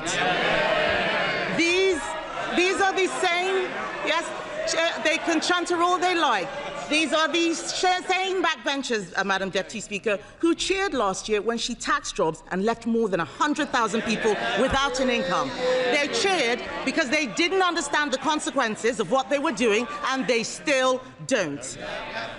Madam Deputy Speaker, it's not been an easy time for the Chancellor. No one liked seeing her sitting on those benches as it dawned on her that her own backbenchers were going to do to her political career what she's done to our economy. But she could have chosen today to bring down welfare spending and get more people into work. Instead, she has chosen to put up tax after tax after tax, taxes on workers, taxes on savers, taxes on pensioners, taxes on investors, taxes on homes, holidays, cars, I think even milkshakes, taxes on anyone doing the right thing. She and this government have lost what little credibility they had left, and no one will ever trust her again. What's amazing, Madam Deputy Speaker, is that she has the nerve to come to this House and claim this is all someone else's fault. A laundry list of excuses. Yeah. Yes. Madam Deputy Speaker, they blame the Conservatives as if we've been sneaking into the Treasury under the cover of darkness to give pay rises to the unions. She inherited an economy with inflation at 2% and record high employment. She has tanked it in just over a year. Endless excuses. She blames Brexit. She blames Donald Trump. She needs to blame herself. And I've got some news for her. The Chancellor didn't seem to understand what the OBR was saying. Inflation is up, not down, and that inflation was stoked by her tax and spend decisions. The economic fiscal outlook says that they expect inflation to stay higher for longer. Everybody else has read it. She still hasn't read the OBR analysis. She blames higher than expected borrowing costs. Where does she think they came from? Those borrowing costs are driven by her lack of grip. She is paying more, you're saying us, she's paying more to borrow than Greece. She is paying more to borrow than at any point under the 14 years of Conservative government. Perhaps if Labour MPs read a book sometimes, they would know something. That includes an energy crisis, Madam Deputy Speaker. Under us, we had an energy crisis sparked by a war in Ukraine and a global pandemic. What is her excuse? What is her excuse? She is taking the public for fools, but they are under no illusions whose fault this is.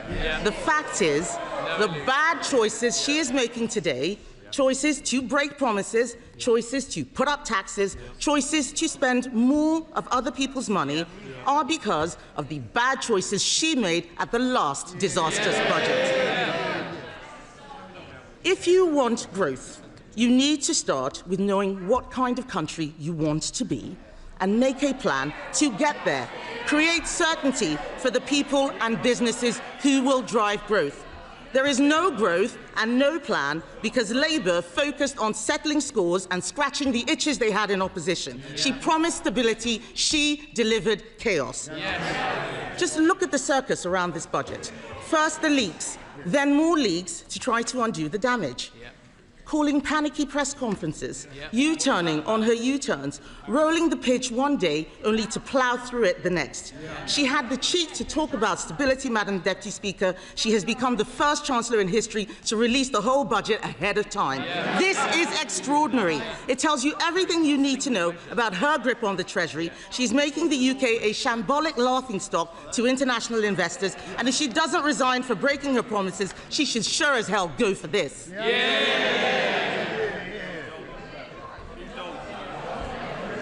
But, Madam Deputy Speaker, what have we got for all this chaos and disorder? There are 1 million more people claiming universal credit than there were at the time of the last budget. Government spending, up. Welfare spending, up. Universal credit claimants, up. Unemployment, up. Debt interest, up. Inflation, up. And what about the things that you want to go up? What about the things you want to go up? Growth, down. Investment, down. Business confidence, down. The credibility of the Chancellor, and not just down, through the floor. These figures are shocking. Does she really think that anyone will be confused by the sleight of her hand that she had in her speech? Her speech today was an exercise in self-delusion. Today, she had an opportunity to apologize and show some humility. Instead, we've been fed puff pieces in the Times and the FT showing a woman wallowing in self-pity, whining about mansplaining and misogyny. Madam Deputy Speaker, let me explain to the Chancellor. Woman... Order. Colleagues need to simmer down, most definitely, and just breathe a little and allow the legal opposition to be heard. Legal opposition. All we've had is wallowing in self-pity and whining about misogyny and mansplaining. So, Madam Deputy Speaker, let me explain to the Chancellor, woman to woman. People out there aren't complaining because she's female. They're complaining because she is utterly incompetent.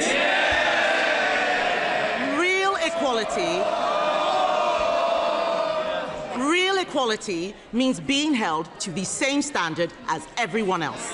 It means being judged on results. Take her bright idea, the Office for Value for Money. It's been closed down because it didn't save a penny. In fact, it cost the taxpayer £1.6 million. You couldn't make this stuff up. Madam Deputy Speaker, I've identified a way to save taxpayers huge amounts of money by sacking just one person, the woman sitting opposite. The ex-chief economist of the Bank of England was not mansplaining. He wasn't mansplaining when he said the uncertainty around today's budget is the single biggest reason growth has flatlined. What did the Chancellor think would happen when she went on breakfast telly to do an emergency public service announcement? I interrupt your Cheerios to bring you this frightening message about income tax. And then, unbelievably, she changed her mind 3 days later. No wonder people are in despair. She says she wants people to respect her. Order. Conservative colleagues are drowning out the Leader of the Opposition speech, so just be mindful nobody will be able to hear her at home. Leader of the Opposition.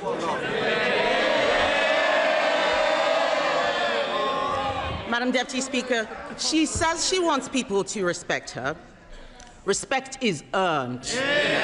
She apparently told Labour MPs this week, I'll show the media, I'll show the Tories, I will not let them beat me. Show us what? Making stuff up at the dispatch box, incompetence, chaos, and the highest tax burden in history. She said to them, Madam Deputy Speaker, I'll be there on Wednesday, I'll be there next year, and I'll be back the year after that. God help us. She is spineless, shameless, and completely aimless. Talk to any business. Talk to someone looking for a job. Unemployment is up every single month since Labour have been in office. They don't want to hear it, but it's true.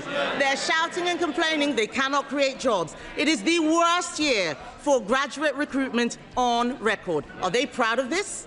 Companies like Merck and Ineos slashing investment plans. Order. If you're on the front bench, I can obviously see you, Mr. Kyle. And there's no need for you to be chuntering this loud. They can see and hear you as well. Leader of the Opposition. Thank you, Madam Deputy Speaker. They don't want to hear the truth, but I'm speaking for all of those people out there who are sick of this government. Companies like Merck and Ineos are slashing investment plans. The construction sector has shrunk. How is that house building target going, by the way? I'll tell you, Madam Deputy Speaker, they are miles behind and won't even come close to what we achieved. Business confidence is at record lows. No wonder today future growth has been revised down in every year of the scorecard. The papers are reporting that 1 in 8 business leaders is planning to leave Britain. Even one of Labour's biggest ever donors, Lakshmi Mittal, has fled the country. With the passport. What we have in front of us is a budget littered with broken promises. She stood on a manifesto which promised better returns for UK savers. Today, she's putting up taxes on savings, on salary sacrifice even. She promised to give pensioners the security and retirement they deserve. Today, she slapped higher taxes on people saving for their pension. She promised to make Britain the best place in the world to invest and do business. Today, she has raised the dividend tax rates. She and the Prime Minister had already broken their promise to freeze council tax, but today she's decided to go even further, introducing a new property tax clobbering family homes that will only raise small amounts. This is Labour's Britain. This is Labour's Britain. People who work hard, Madam Deputy Speaker, people who work hard and save hard to buy their homes get taxed more, while those who don't work, who in some cases refuse to work, get their accommodation paid for by taxpayers. And then to top it all off, because taxing your home, your car, your savings and your pension wasn't enough, she has, by her own admission, broken her manifesto promise on income tax. Because in the last budget, she said, and I quote, "I am keeping every single promise on tax that I made in our manifesto, so there will be no extension of the freeze in income tax thresholds." She said in that budget that extending the threshold freeze would hurt working people and take money out of their payslips. But today, she has done exactly that. Why should anyone believe anything she's promised in this budget? And so where is the money going? Small changes to rail fares and prescriptions, these are distractions while she steals your wallet. The real story here, Madam Deputy Speaker, the real story is that Labour have lost control of welfare spending. Not only will working people have their tax thresholds frozen while benefits go up in line with inflation, not only have Labour abandoned reforms that would have saved the taxpayer £5 billion after pressure from these backbenchers, today they have added another £3 billion to the bill by scrapping the two-child benefit cap. We introduced that cap, Madam Deputy Speaker, because it means people on benefits have to make the same decisions about having children as everyone else. Even Labour voters know that it strikes the right balance between supporting people who are struggling and protecting taxpayers who are struggling themselves. Just this summer, the Chancellor admitted that lifting the two-child benefit cap was not affordable. But that was before the Prime Minister accidentally fired the starting gun on the race to replace him. So now he and the Chancellor are buying the votes of their own MPs with taxpayers' money. If she wants to reduce child poverty, she should stop taxing their parents and stop destroying their jobs. She congratulated herself on a new tax on landlords. Let me tell her this. Hiking tax on landlords will only push up rents. It will push landlords out of the market. The people who will suffer are the tenants.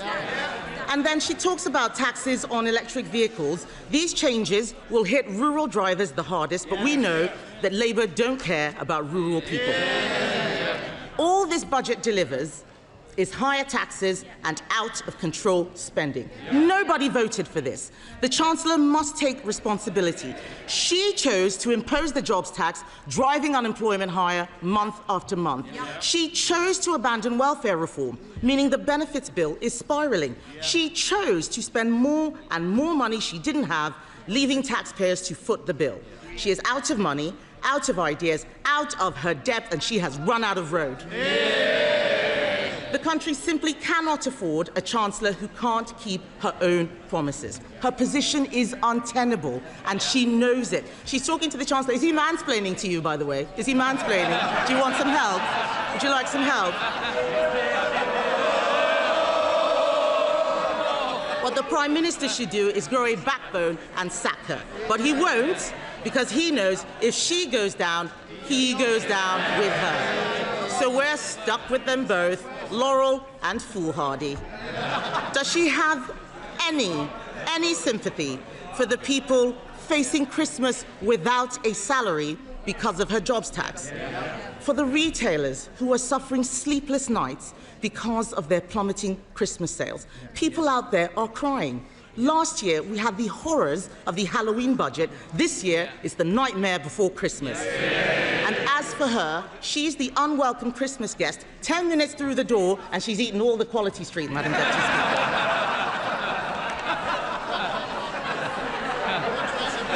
But let me tell the Chancellor,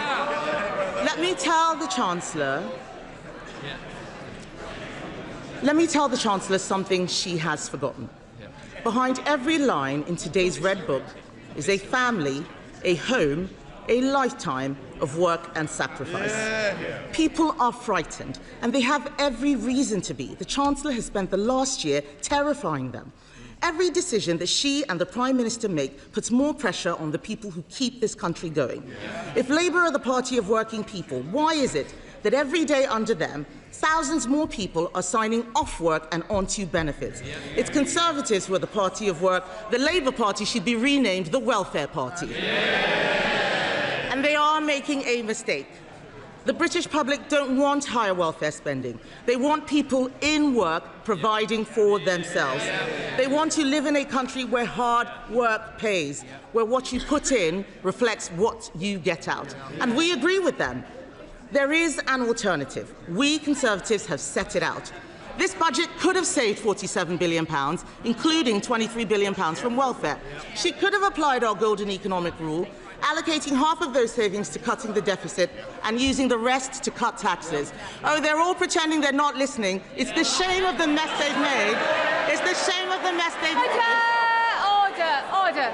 Mr. Vince. Mr. Thompson, you're so enthusiastic. I was worried you're going to knock Mr. War off his chair a moment ago, so we need to calm down and breathe, and we need to ensure that we can hear the Leader of the Opposition. Can we wait up? Even the dog is laughing at the Chancellor, Madam Deputy Speaker.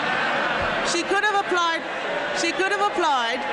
our golden economic rule, allocating half of those savings to cutting the deficit, using the rest to cut taxes. She could have abolished stamp duty on homes to get the housing market moving, abolished business rates on shops to breathe life into our high streets. She could have introduced our cheap power plan. It saves a lot more money than what she announced would bring down energy costs for homes and businesses. That's what she should have done.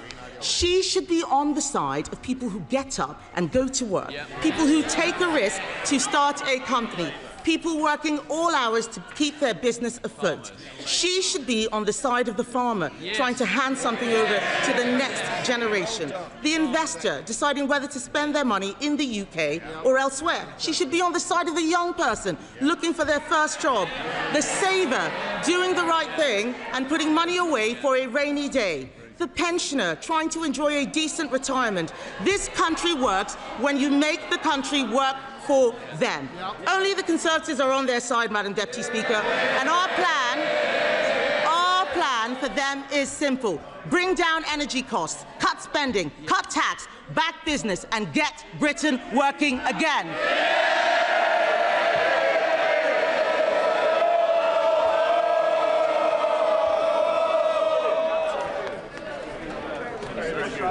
Colleagues are exiting. Can they do so quietly and quickly before we come to our first backbench contribution? Quietly and quickly. Other colleagues who are trying to catch my eye should return to their seats. I have noticed them bobbing. And we come to the chair of the Select Committee. We come to Dame Meg Hillier. Thank you, Madam Deputy Speaker. Madam Deputy Speaker, it seems like some ways a very long time since 2022. Remember that, where we had a Prime Minister and a Chancellor who put this country in hock to the bond markets, made mortgages rise and put the British public through living hell. What a contrast with my right honourable friend today, who has put money into the NHS, is backing investment in our country, supporting start-ups and supporting the British public in a difficult cost of living crisis caused by the party opposite. And while I want to go into what the Chancellor said today, I cannot let go without making some comments about the Right Honourable Member for Essex, the Leader of the Opposition. Who was shambolic, Madam Deputy Speaker? Them. Under them, mortgages went up. And we saw children entering in poverty in greater numbers. So who is the party that created child poverty? Them, not us. And who is the party that has consistently talked down this country since the election, being negative on every stage and downgrading people's confidence in our country? Who is the party of zero-hours contracts? The party opposite. And who is the party that failed consistently to invest in our schools? The party opposite. And the NHS, and our prisons, and our justice system. Under them, this country spiralled. And I spent a decade under the last government looking at public spending in the privileged role of chair of the Public Accounts Committee. I saw those mistakes close up. I saw the big nasties left, whichever government was elected in July last year. And I commend my right honourable friend for tackling those challenges. And the productivity that we've seen challenges on as a result of the OBR's decisions has been low since 2010. And who was in government since 2010? The party opposite. So they left the legacy, they left the big nasties, and it's now this government's job to clear it up. But amid all the noise, Madam Deputy Speaker, we must remember that the markets are listening, and we need to all be responsible. Government, opposition, every member of this House. And while speculation always swirls around a budget, and that is inevitable because we're all lobbying on behalf of our constituents, our local businesses and every other group that we represent, quite rightly, to persuade our government to do the things that we want to see. And we're all impatient to see those things happen yesterday. That's why we got elected, to make change. But the leaks that have happened around this budget have been very unfortunate. And I do hope my right honourable friend will grapple with this and make sure that it doesn't happen again. And the most recent leak of the OBR data, moments before her budget, is undermining for us all. So we will be raising that with the Office for Budget Responsibility when they appear in front of the Select Committee next week. But the Treasury Select Committee looked at a number of the issues that were being speculated around the budget: child poverty, gambling tax, cash ISAs, and others. And I'm grateful that my right honourable friend has tackled some of these. I wanted to touch first on cash ISAs. We, in a report, recommended that the Chancellor didn't reduce the limit on cash ISAs from £20,000, and she's reduced it not from the 10 that was being mooted, but to 12. The concern is that for short-term savers, there can be a real issue there. And with targeted support coming next year and work on the advice guidance boundary, there is an opportunity to bring the British public into a more investing environment and to make them invest or encourage them to invest more. But after so many years, when we've all been warned that your capital is at risk, like on the cigarette packets, that you might die if you smoke, it takes a long time to turn that culture around. I do want to pay tribute to the financial inclusion and literacy campaign that the Financial Times backs, which is running a programme in Shoreditch Park City Academy in my constituency over 3 years, with years 7, 8 and 9, to encourage them to teach them about financial literacy. Yeah. They will be the investors of the future, but it will take some time for those young people to get to the point where they invest. So I am pleased that the Chancellor did exempt over 65s from this limit, because that short-term saving is important, and particularly for that age group that is planning for retirement or indeed in retirement. Yeah. I really welcome her support for start-ups. In my constituency, this is a huge issue, and widening enterprise support, something that I know my sister committee, the Business and Trade Committee, will no doubt be looking at.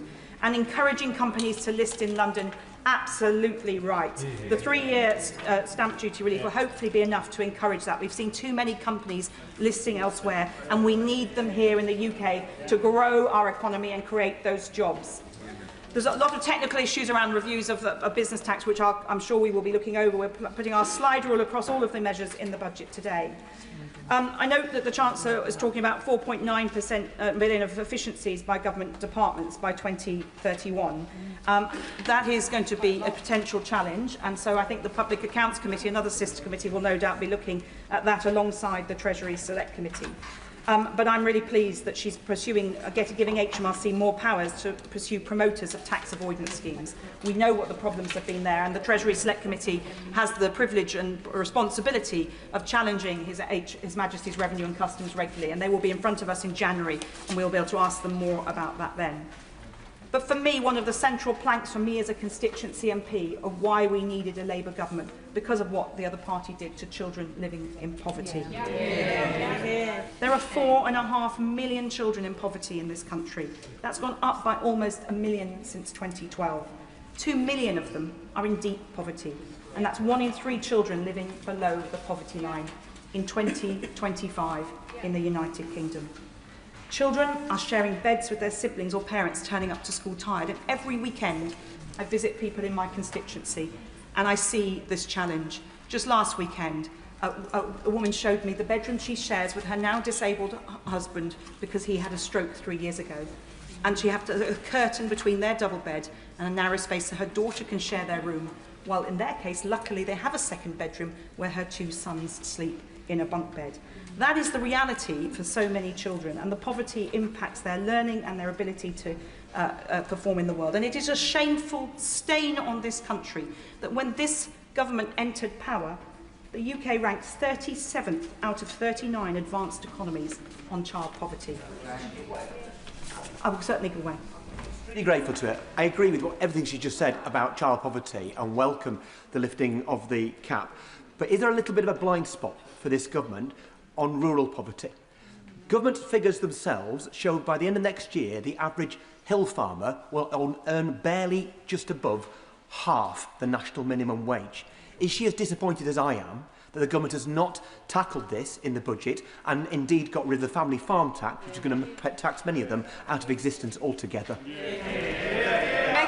The honourable gentleman is a veritable champion for his constituency and for rural issues.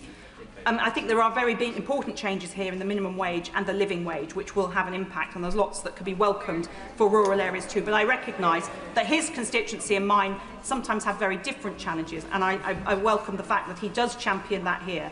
Obviously, I haven't had a chance to look through the Red Book and the Blue Book at this point, but we will bear that in mind on the committee.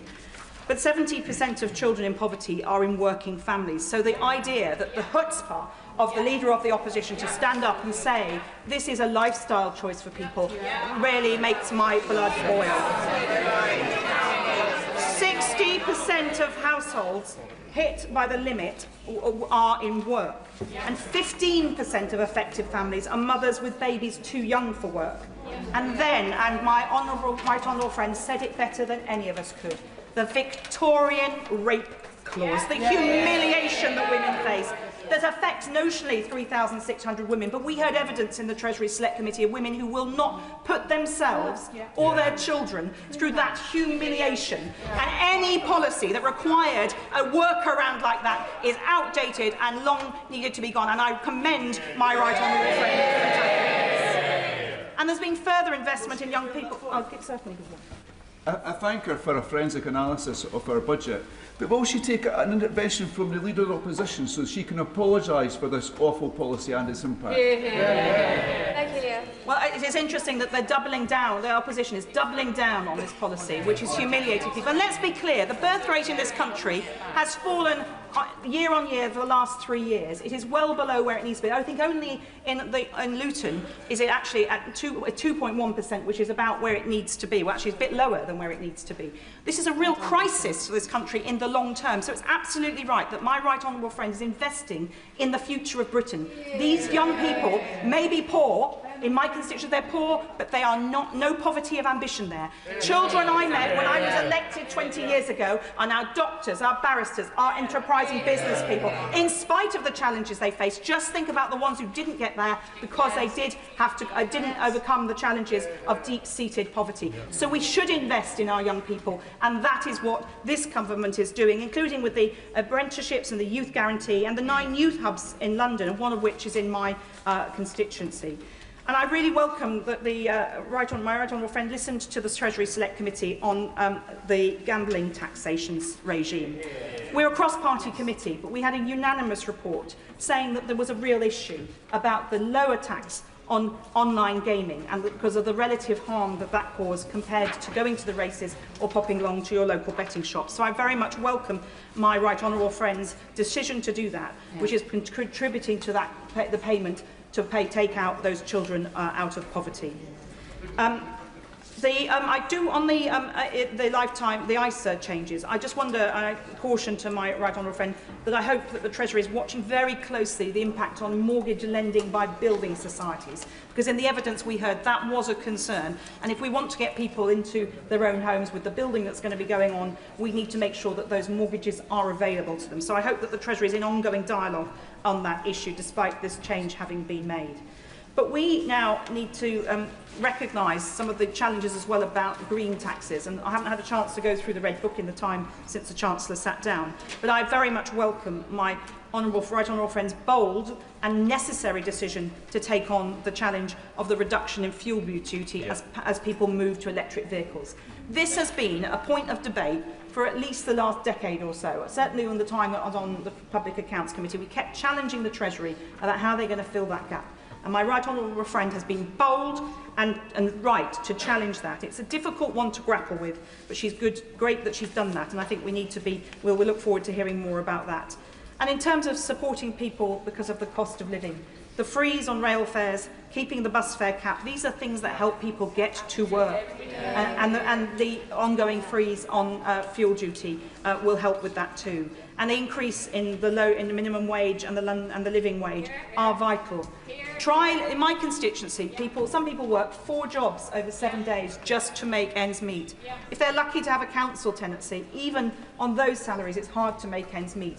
if you try to go into the private sector, completely unaffordable if you're on that kind of income. And yet contrast that with people who earn enough to work 4 days a week because they can afford to do so. I'm not criticising them for that life choice, but that is the challenge and the difference that's faced. So the challenge on, there's been a lot of discussion, of course, about a high value property tax.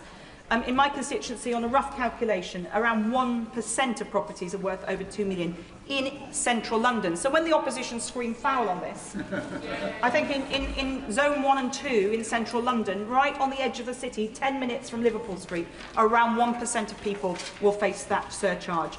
That is a small price to pay when next door our families are living in the deepest poverty that I have described. And it's great to see some movement on energy bills, which is having a really, really big impact. There's a lot more detail in this budget, which the Treasury Select Committee will be looking at over the next couple of weeks, and we look forward to welcoming the Chancellor to the committee on the 10th of December, where we will both ask her to explain, but we will also challenge her, as is our proper constitutional responsibility, about the detail of her budget. I call the Leader of the Liberal Democrats, Sir Ed Davey. Thank you, Madam Deputy Speaker. And we're looking forward to the Treasury Select Committee challenging the government on the details.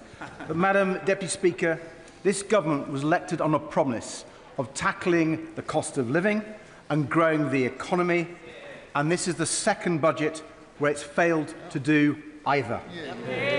For millions of people struggling with higher bills, all this budget really offers is higher taxes. The OBR sets it out in black and white. Disposable income, living standards are down thanks to this budget. Surely the Chancellor should have learned from her first failed budget that you can't tax your way to growth. Under the Conservatives, the UK's tax burden reached its highest level since 1948 and it hit the economy. Yet under this budget, the tax burden will hit an all-time high. Madam Deputy Speaker, there is an alternative to all these Conservative and Labour taxes, and the shocking reality is the government knows it, and that's a new trade deal with Europe. A major new deal to cut the cost of living and grow our economy. The truth is, Madam Deputy Speaker, Boris Johnson's Brexit deal has cost the Treasury £90 billion a year in lower tax revenue. Imagine if the Chancellor had adopted our plan to reverse those Brexit costs. Imagine how much more we could be helping families and pensioners across our country with the cost of living. Imagine how we could be ending the cost of living crisis today. Order. I made it very clear earlier on, and you're a senior member of the House. No intervention should be made, nor will be taken. Thank you, Madam Deputy Speaker. I'm happy to talk to him in the tea room afterwards. Madam Deputy Speaker, the government know the damage the Conservative reform Brexit deal has done to every family and every business across our country. And yet they choose to reject the single biggest policy for ending the cost of living crisis, turbocharging economic growth and boosting tax revenues without raising tax. A new trade deal with Europe, properly fixing our broken relationship with Europe with a new customs union. Growing our economy by freeing British businesses from the costs, barriers and red tape favoured by the Conservatives and Reform. Rather than trying to tax their way out of debt, as Labour is choosing, Liberal Democrats would grow our way out of debt. Now, Madam Deputy Speaker, to be fair to the Chancellor, she has recently spoken about the terrible damage that the Conservatives' Brexit deal has done to our economy. The deal that promised to save us £350 million a week, but ended up costing the taxpayer £1.7 billion every week. But where is the Chancellor's urgency and ambition to fix the problem she rightly identifies? Today, she didn't even mention the huge hit to the Treasury from Brexit. She is like a doctor who has diagnosed the disease but refuses to administer the cure. Refusing to take up our plan for a brand new deal with the EU, a much better deal for Britain than anything the government has pursued so far, with a new customs union at its heart. Madam Deputy Speaker, everyone but the most extreme Brexiteers now realise what a costly economic disaster the Brexit deal has been. Whether you're a young family struggling with ever higher food prices, or a high street business just trying to survive the chance of the latest new cost or tax, people are understandably looking for a credible economic policy to change their futures for the better. And it's crystal clear now. Only the Liberal Democrats are providing the leadership on our economy people are crying out for. Now, Madam Deputy Speaker, there are some measures the Chancellor has announced today that we do welcome. At last, she has decided to tax the big online gambling firms by raising remote gaming duty, as the Liberal Democrats have been calling for. Problem gambling is related to hundreds of suicides every year. So, of course, online casinos and the like should absolutely pay more tax on their huge profits. Her decision to scrap the rate clause is an excellent one. And I may not have heard the Leader of the Opposition, but I wasn't sure if she welcomed that. I hope the Conservative Party will welcome that. And the Chancellor's decision to scrap the two-child limit is excellent.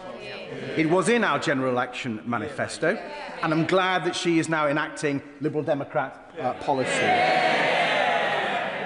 Madam Deputy Speaker, it's clearly the most effective way of lifting children out of poverty, and it will save taxpayers' money in the long term. And the biggest relief today for millions of families and pensioners is the action the Chancellor is taking to reduce energy bills, and we welcome it. But even after the Chancellor's changes, it will still leave the typical household paying hundreds of pounds a year more on their energy bills than 5 years ago. So more action will be needed. But we need action on energy bills that works. Reform and the Conservative Party pretend that the answer to rising energy bills is to scrap our climate commitments and stop investing in renewables. They couldn't be more wrong. The Conservative reform energy policy would put up bills and just make the UK even more reliant on imported fossil fuels with their volatile and high prices. That would be a disaster for our economy, a disaster for our environment, and a disaster for jobs, and a disaster for people struggling with energy bills. Madam Deputy Speaker, a major winner from reform's energy policies would be Vladimir Putin. Now, that might explain why the honourable member for Clacton is so keen on it. So I urge the government, don't listen to the Conservatives or Reform. Be more ambitious in cutting people's energy bills. Take up our plan to cut energy bills even more right now and to cut them in half within a decade, finally giving families and pensioners the relief they need from this cost of living crisis. Madam Deputy Speaker, while there are some things to welcome, which I've just done, there are quite a lot of measures in this budget that will cause a lot of pain and unfairness, all of which could have been avoided if the Chancellor had gone for growth with Europe instead. Her plans to tax salary sacrifice will be hugely damaging to savings and pensions, and it looks like it's another NI hit on workers, Madam Deputy Speaker. And why, when the electricity vehicle market still needs a boost to get going, is she taxing electric vehicles?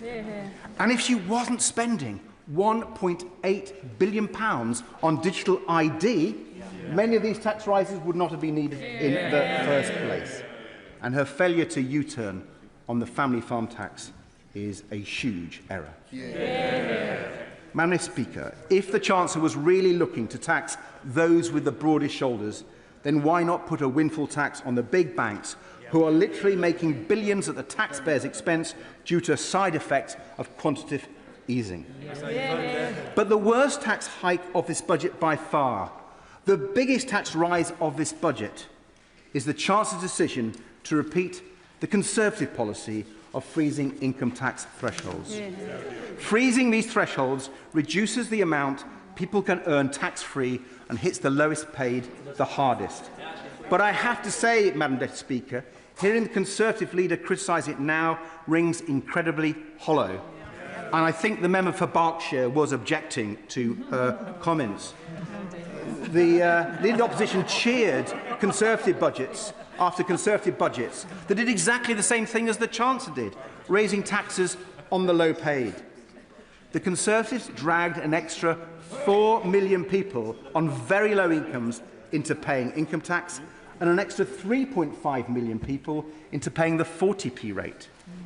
And the OBR says this government is now planning to drag a further 750,000 low-paid workers into tax and nearly 1 million people into the 40p rate. So someone on the average salary is paying an extra £582 this year because of the Conservatives' policy, and under the Chancellor's plans, they will pay an extra £300 a year by 2031. Now, Madam Deputy Speaker, contrast that with our record on income tax. We raised the personal allowance by £4,000. We cut income tax by £825 for millions of people and took 3.4 million of the lowest paid out of paying income tax altogether. It is clear, Madam Deputy Speaker, the Liberal Democrats are the only party that believes in cutting income tax for ordinary people. Labour and the Conservatives make them pay more. As well as adding income tax bane to families struggling with the cost of living crisis, this budget will also add to the cost of doing business crisis facing Britain's hospitality sector, where she went nowhere near far enough. Our high streets are suffering. Pubs, restaurants, cafes, caravan parks, zoos, even our beloved theme parks. They are struggling against higher business rates and the government's misguided jobs tax. The Liberal Democrats called on the Chancellor to help them with an emergency 5% VAT cut for hospitality for the next 18 months. That would have been a lifeline for some of our most beloved local businesses and for people's jobs, boosting local economies across Britain. And it is very disappointing that the Chancellor hasn't listened to our calls.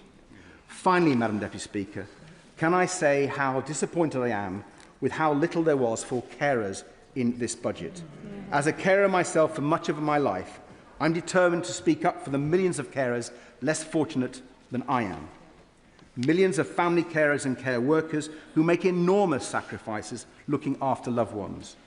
Carers who keep our NHS going. Carers who keep our society going. They deserve far more support from the government, and I will keep pressing their case. Now, I do welcome the Carers Allowance review, but it confirms our argument that the Carers Allowance system is out of date and is in need of urgent change, and we're yet to hear commitments to those changes. I welcome the decision to reassess cases where overpayment has caused huge hardship, but with the changes not coming into force for another year, the government must instruct the DWP to immediately suspend repayments during that delay and swiftly deliver compensation. More needs to be done to help family carers juggle their jobs with their caring responsibilities. And, Madam Deputy Speaker, we urgently need the Social Care Commission to actually start fixing the system on a cross-party basis and make sure our loved ones get the care they need. The Chancellor cannot claim to be supporting our NHS properly, however much money she puts in, while she and Treasury officials keep blocking the social care reforms that alone can transform the health service across the country and boost our economy. Madam Deputy Speaker, a caring society, a growing economy, a plan to drive down household bills, boost high streets and go for growth with Europe. That is the vision the Chancellor should have set out today. Instead, we got a low-growth, high-tax budget from a government that I fear just isn't listening. Catherine West. Thank you very much, Madam Deputy Speaker, and it's an honour to follow the leader of the Liberal Democrats in this debate, the member for Kingston and Surbiton. And put very simply, this is a family-friendly budget. Every family up and down the UK will be welcoming this. Gone is the vile rape clause, and an increase in family income is very, very welcome. We've been through many traumatic times together in this House. We've been through the global financial crisis and its long tail. We've been through Brexit, and the right honourable member who spoke before me is quite right to emphasise the vast difference between our economy while we were in the European Union and now that we're not. And I welcome the work being done at Cabinet level and ask Cabinet to redouble their efforts to work on good trade arrangements under the EU-UK Security Pact to improve our economy and enlarge our economy. And of course, COVID. We heard of COVID this week with the report. And we all remember not just the impact on the economy, but the terrible impact, particularly on younger people, and the impact that long tail is having on so many of our young people who are still feeling too unwell to work or whose work opportunities have been severely reduced through anxiety, depression and all the other things which not just COVID but that context of fiscal austerity brought down upon them. Madam Deputy Speaker, I represent a multi-faith, multi-ethnic constituency which works really hard on community cohesion. When all is said and done, we rub along well together in Hornsey and Fry and Barnet. From recent rhetoric, it could be assumed that there is deep unhappiness and division. In fact, I want to put on record the opposite. I would like to put on record the contribution to our local economy from all parts of my constituency, regardless of skin colour, faith or school qualifications. Of course, my community also faces challenges. We have unacceptably high numbers of children living in households where incomes don't cover the basics: heating, eating and rent. And I really welcome today's statement on heating, help for households, on eating, school meals, more breakfast clubs, and helping in particular secondary school children with their nutrition, and rent, quite rightly introducing a little more tax on some of the landlords who, in a wealthy place like London, will be making quite a lot and can afford to pay a little more. It's my first budget as a member of the Treasury Committee, and this budget has rewarded those who fought to restore hope, stop the chaos of the 14 years of Conservative governments and deliver change. Remember the election? We promised change. Today we saw change. That change is an end to poverty-line family budgets, and the hope is that we finally see food banks close for good. I thank the honourable member for giving way, and especially she is a colleague with me on the Treasury Select Committee. In terms of the government delivering hope, a key part of the government's economic forecasting is, of course, the OBR. And what has driven a lot of what has driven the budget today is a 16 billion productivity downgrade by the OBR. We heard on the Treasury Select Committee that there was actually very little basis behind that productivity forecast in the first place, basically based on purely what the UK productivity was pre-2008, with not much real depth beyond that. So does the honourable member agree with me that the OBR has serious work to do to look at the robustness of its forecasts? On the Treasury Select Committee for that, and I think there was quite a lot in today's budget on skills, on nutrition for children so that they can get their educational qualifications, and quite a lot that will help us to solve the productivity puzzle. But I do look forward to questioning with him the OBR on their data, how they got to that position, and how we can be helpful in pushing the government towards even more investment in skills, apprenticeships, and in deepening our investment in young people so that our productivity can improve over time. I know that so many of us here in the House are in politics because we want every child and every family to have the chance to thrive in school, in work and in life. And let's look back at past Labour governments. In 1945, despair and hunger stalked many communities. London was flattened in the Blitz, and yet rationing would continue for 9 more years. Keynes famously said, anything we can actually do, we can afford. We are immeasurably richer than our predecessors. And then what did Labour do? Went on to build the NHS, built the country, built a welfare state. We can do this. We will make the UK fairer. And today is a really good start on that journey. Very briefly, Madam Deputy Speaker, because I know so many people wish to speak today. As a former borough leader, I introduced school meals for all primary school children. It was a great equaliser and social leveller. Children were more focused, made better progress. Families who were just about managing saved money, and there was no stigma. Everyone sat together and talked with each other. Free school meals for all primary schools were subsequently rolled out across London, and we know from today that more secondary school children will benefit under the government's proposals. We need to continue to restore hope and deliver change. The two-child cap on universal credit, of course, another pro-family measure, the most cost-effective, quick measure to bring up to 500,000 children out of poverty, and paid for by the most addictive forms of gambling, which has been increased. My personal view is we could have gone even further on the gambling, and I hope that it raises between 1 and 3 billion, because I think that remote gambling in your bedroom, on your phone, is deeply damaging to society. Yeah.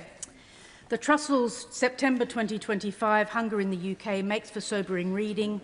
In 2024, 16% of UK households were food insecure, which of course we know is not a food problem, it's an income problem, and this is an issue we must continue to interrogate. I'm very pleased to have secured a backbench debate on food inflation and poverty. So in conclusion, Madam Deputy Speaker, together with school meals, more breakfast club provision, a higher living wage since the general election, slowly the living standards of families will turn around. It's particularly positive to see the first woman Chancellor recognise the impact which the difficult financial climate has had on families. I hope that by this time next year, once these measures are really embedded, we'll begin to see the closure of food banks. I've heard a lot about what we want to see by the end of this Parliament. Let's aim for a closure of food banks in this country by 2029. And we hope to feel that every child and every family will have the chance to thrive. To help colleagues, they are now permitted to make an intervention, and a backbencher may wish to accept or decline that. And I call Sir Jeremy Hunt. Budgets aren't easy for chancellors because there are so many things beyond your control, but being forced to make trade-offs reveals priorities. And I'm afraid today's priority was not economic growth, but political survival. That's because there was one central call the Chancellor had to make today. Do we reform welfare or do we raise tax? Getting our welfare bill down to pre-pandemic levels would save about £47 billion a year within 5 years. It wouldn't have been easy, but it would have meant no tax rises and plenty of headroom in public finances. Instead, welfare spend is going up and jobs and growth are going down. In every single day of the government's first year, around 2,200 people have been signed off, not just working, but even having to look for work. That's 1 million more people on universal credit just in the last year. Most of those claimants cite mental health, but every doctor I ever spoke to as Health Secretary said that people with anxiety and depression need social contact. That means being at work, not being at home. So this could, I will very happily give way to the Chair of the Select Committee. On the point of mental health, he's absolutely right to point out that that is one of the drivers of people going on universal credit that does need tackling. So does he share my alarm that today in the HSJ it's been reported that this government's planning to water down the mental health investment standard, which starts to reverse the trend that we saw over many years of achieving parity of esteem between physical and mental health? I absolutely share the honourable lady's concern about that. That was introduced when I was Health Secretary, and this could have been the budget in which the Chancellor announced that we will speed up treatment for people with mental illness and not park them on welfare. This could have been the budget that said that we will eliminate fraud by stopping completely benefit applications by phone. It could have been the budget that said that instead of relying on migration to help firms expand, we will make sure that people at home are fit to join the workforce. Instead, the welfare bill is going up by around £14 billion, not least because of the totally unfair abolition of the two-child cap, which I fear will see more children, not less, living in the structural poverty caused when there are no adults in the household at work. And I will happily give way to... He surely, given his background, must recognise that there is a direct link between social policy and economic policy, that this country needs a working-age population to fund future pensions and welfare bills for generations in the future. How on earth can you do that if you're not encouraging children to be brought up and raised in a household that can afford to feed them? Order. How on earth can you do that? We can't start off this 4 days of budget debate with the word you and your. So quickly, come to your conclusion with the right language. Well, I think she brought me to order just at the right time. I recognise that the honourable gentleman's concern about child poverty is sincere. I just have a totally different view as to how to reduce child poverty in this country. I think financing people to have ever larger families means more children growing up in poverty, not less. And I think the evidence for that is that under the previous Conservative government, we had 1 million fewer children growing up in workless households, and child poverty in absolute terms fell. And he needs to look at that evidence. And the taxes and the price we are paying for this mushrooming welfare bill is that taxes are growing up and they are already starting to destroy growth. 180,000 fewer payroll jobs in the last year. Unemployment up, inflation up, interest rates higher than they would have been. And the tragedy is that absolute poverty, which, as I said, fell under the previous Conservative governments, is now likely to rise under Labour as jobs vanish and welfare rolls soar. I'll give way to the honourable gentleman. I thank the right honourable member for giving way. I grew up in poverty. 1 in 4 children in Bournemouth, the town that I represent here, grow up in poverty. I can tell the honourable member, growing up in poverty is not a good thing. It's an awful thing for the life chances of the child. It's an awful thing for the family that care for them. It's an awful thing for the community that wraps their arms around the child. But would he agree with me too that he is ignoring the future costs of child poverty? I used to run mental health and domestic abuse services. I can certainly tell him that when children grow up in poverty and then in later life can't find the education, training and support that they need because of their trauma as a child, they cause extra costs for the public services that we then have to meet. Does he not agree with me that we should be preventing those future costs? I absolutely agree with him, but I profoundly disagree on the way the government is choosing to do that, because by expanding the welfare bill, expanding the number of large families living in poverty, you are making the root causes of poverty worse and not better. And let me say this, the Chancellor says that there is a growth plan, but it was very difficult to discern anything at all in today's budget. We know, for example, that raising public sector productivity to private sector levels would add 0.4% to annual GDP growth. We know that proper planning reforms would add 0.4%. We know that proper welfare reform would add 0.3%. We know that getting energy bills down properly adds 0.3%. We know that AI could dwarf all of that, according to Microsoft and Accenture, potentially adding 1% a year. But we got none of that today. Instead, we had a government arriving in office saying they wanted growth, growth, growth, without knowing how they're going to get there. And growth needs a plan, not a soundbite. And it's that lack of a plan, or even a guiding philosophy, which is why today we've ended up with a budget that damages growth, damages investment, damages jobs, and most tragically of all, damages opportunities for young people, of whom there will shortly be 1 million not in employment, education or training. I give way to the honourable gentleman. Respected member of the House, but I think it's really important that we reflect on the facts. The Chancellor announced today, as did the OBR, that growth is up from 1% to 1.5% this year, and he talks about having a plan on planning reform, a subject I'm very interested in. Why then did his party abstain and not back our planning reforms?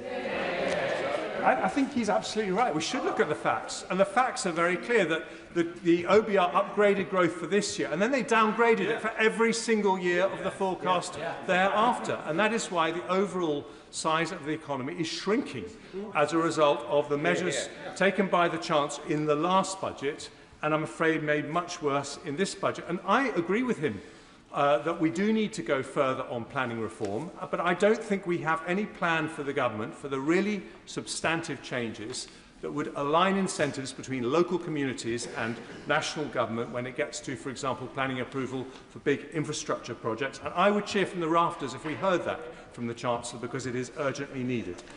And please, this is something which I think is most disappointing of all. Please, can the government not tell us that everything is just going to be fine because they're not the evil Tories? Those terrible Tories got inflation down.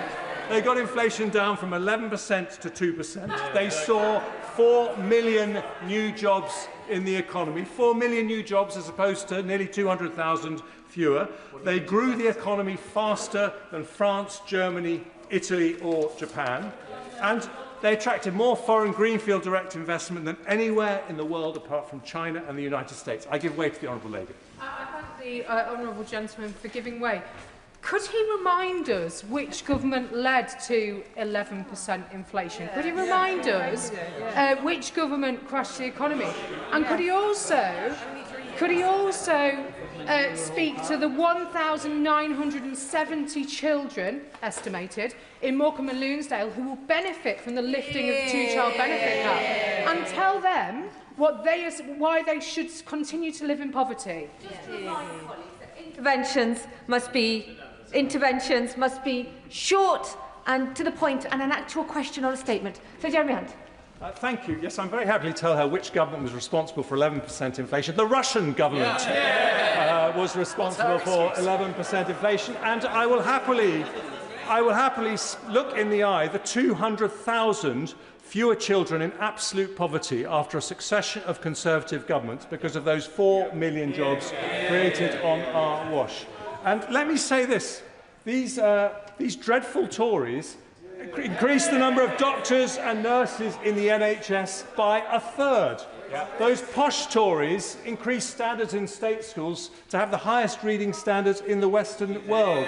And that is because, Madam Deputy Speaker, progressive instincts don't pay the bill for good public services. A strong economy does.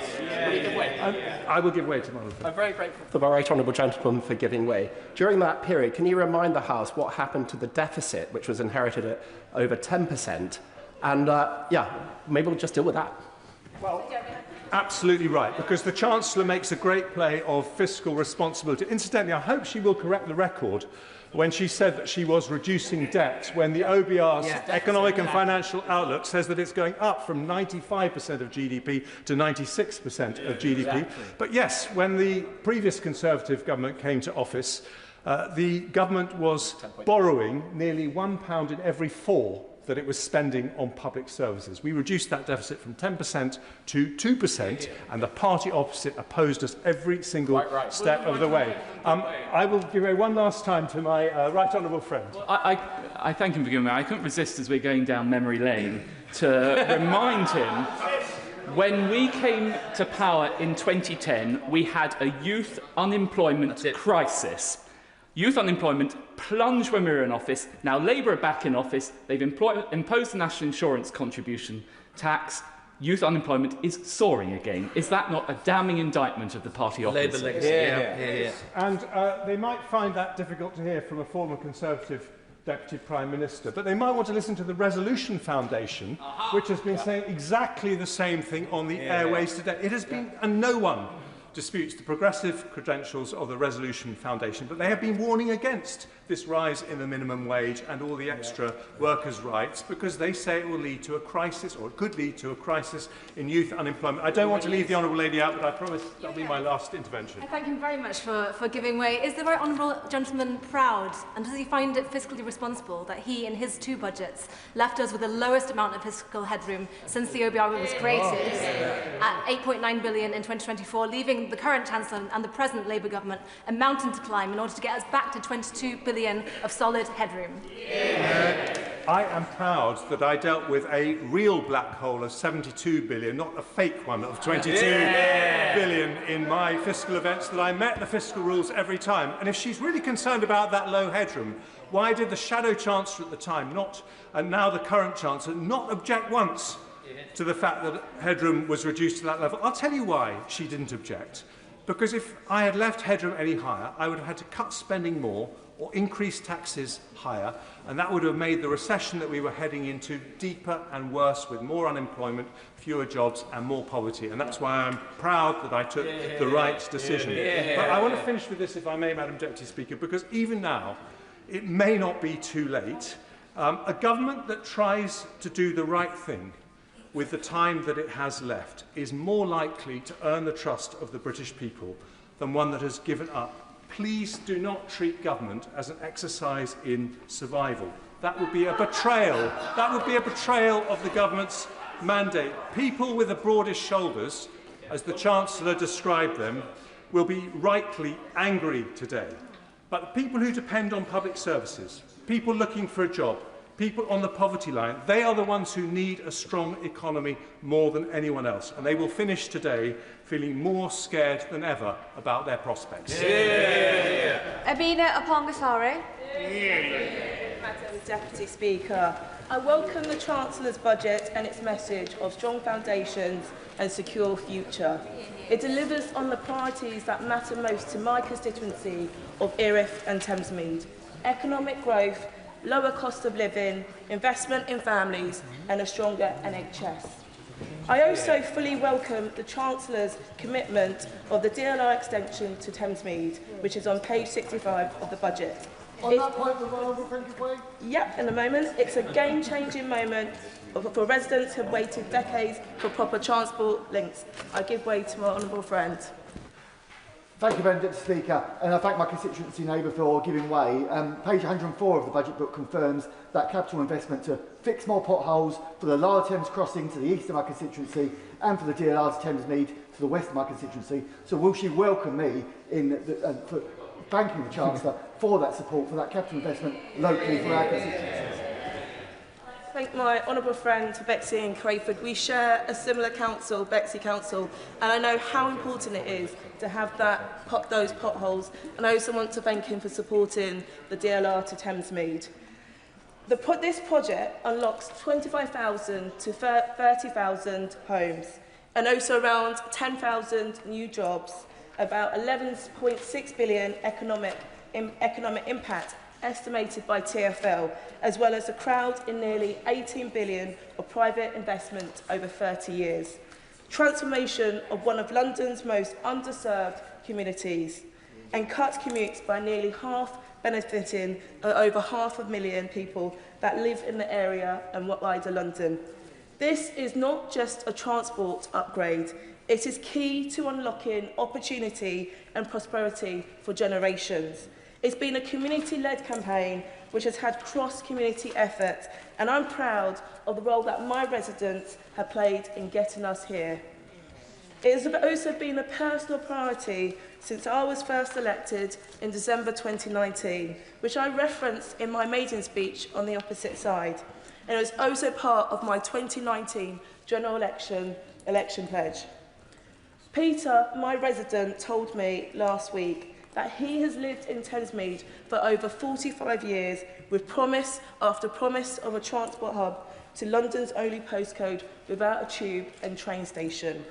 He and I know that so many thousands more are going to be thrilled that this Labour government is putting investment behind their community so they can thrive. Madam Deputy Speaker, I want to pay tribute to the key supporters whose work have been vital. My Greenwich Council leader, Anthony Okorea, the Mayor of London, Sadiq Khan, my honourable friends for West Ham and Beckton, my Thamesmead councillors, plus TfL, councils, assembly members and members in this place, developers Peabody and Lendlease, and of course my senior parliamentary researcher, Patrick Brown. But most of all, local people and their brilliant campaigning. They never lost faith in this project. This is a collective achievement, and this constituency should be proud of the role it has had towards this budget. I also welcome the Labour government's announcement in September that Thamesmead is one of the 12 areas selected by the New Towns Task Force, further proof of the area's potential and importance. So once the DLR is secured, schools, NHS services, jobs and communities and facilities must grow alongside new homes. This is a start of a new chapter in Thamesmead, and I'm proud to have played a part, and I'm proud of my community who have championed this project from the start. I also strongly support the Chancellor's mission to reduce child poverty, including a nationwide rollout of free school breakfast clubs. I've seen firsthand the benefits in my constituency of Willowbank and Jubilee Primary School, better start for pupils and a real financial relief for families and schools. So I was delighted to see in page 31 of the budget that from September 2026 there'll be about 12,000 more primary schools which will offer free breakfast clubs, helping 200,000 more children. And I believe that saves working families around $450 a year and ensures over 500,000 more children do not start their school day hungry.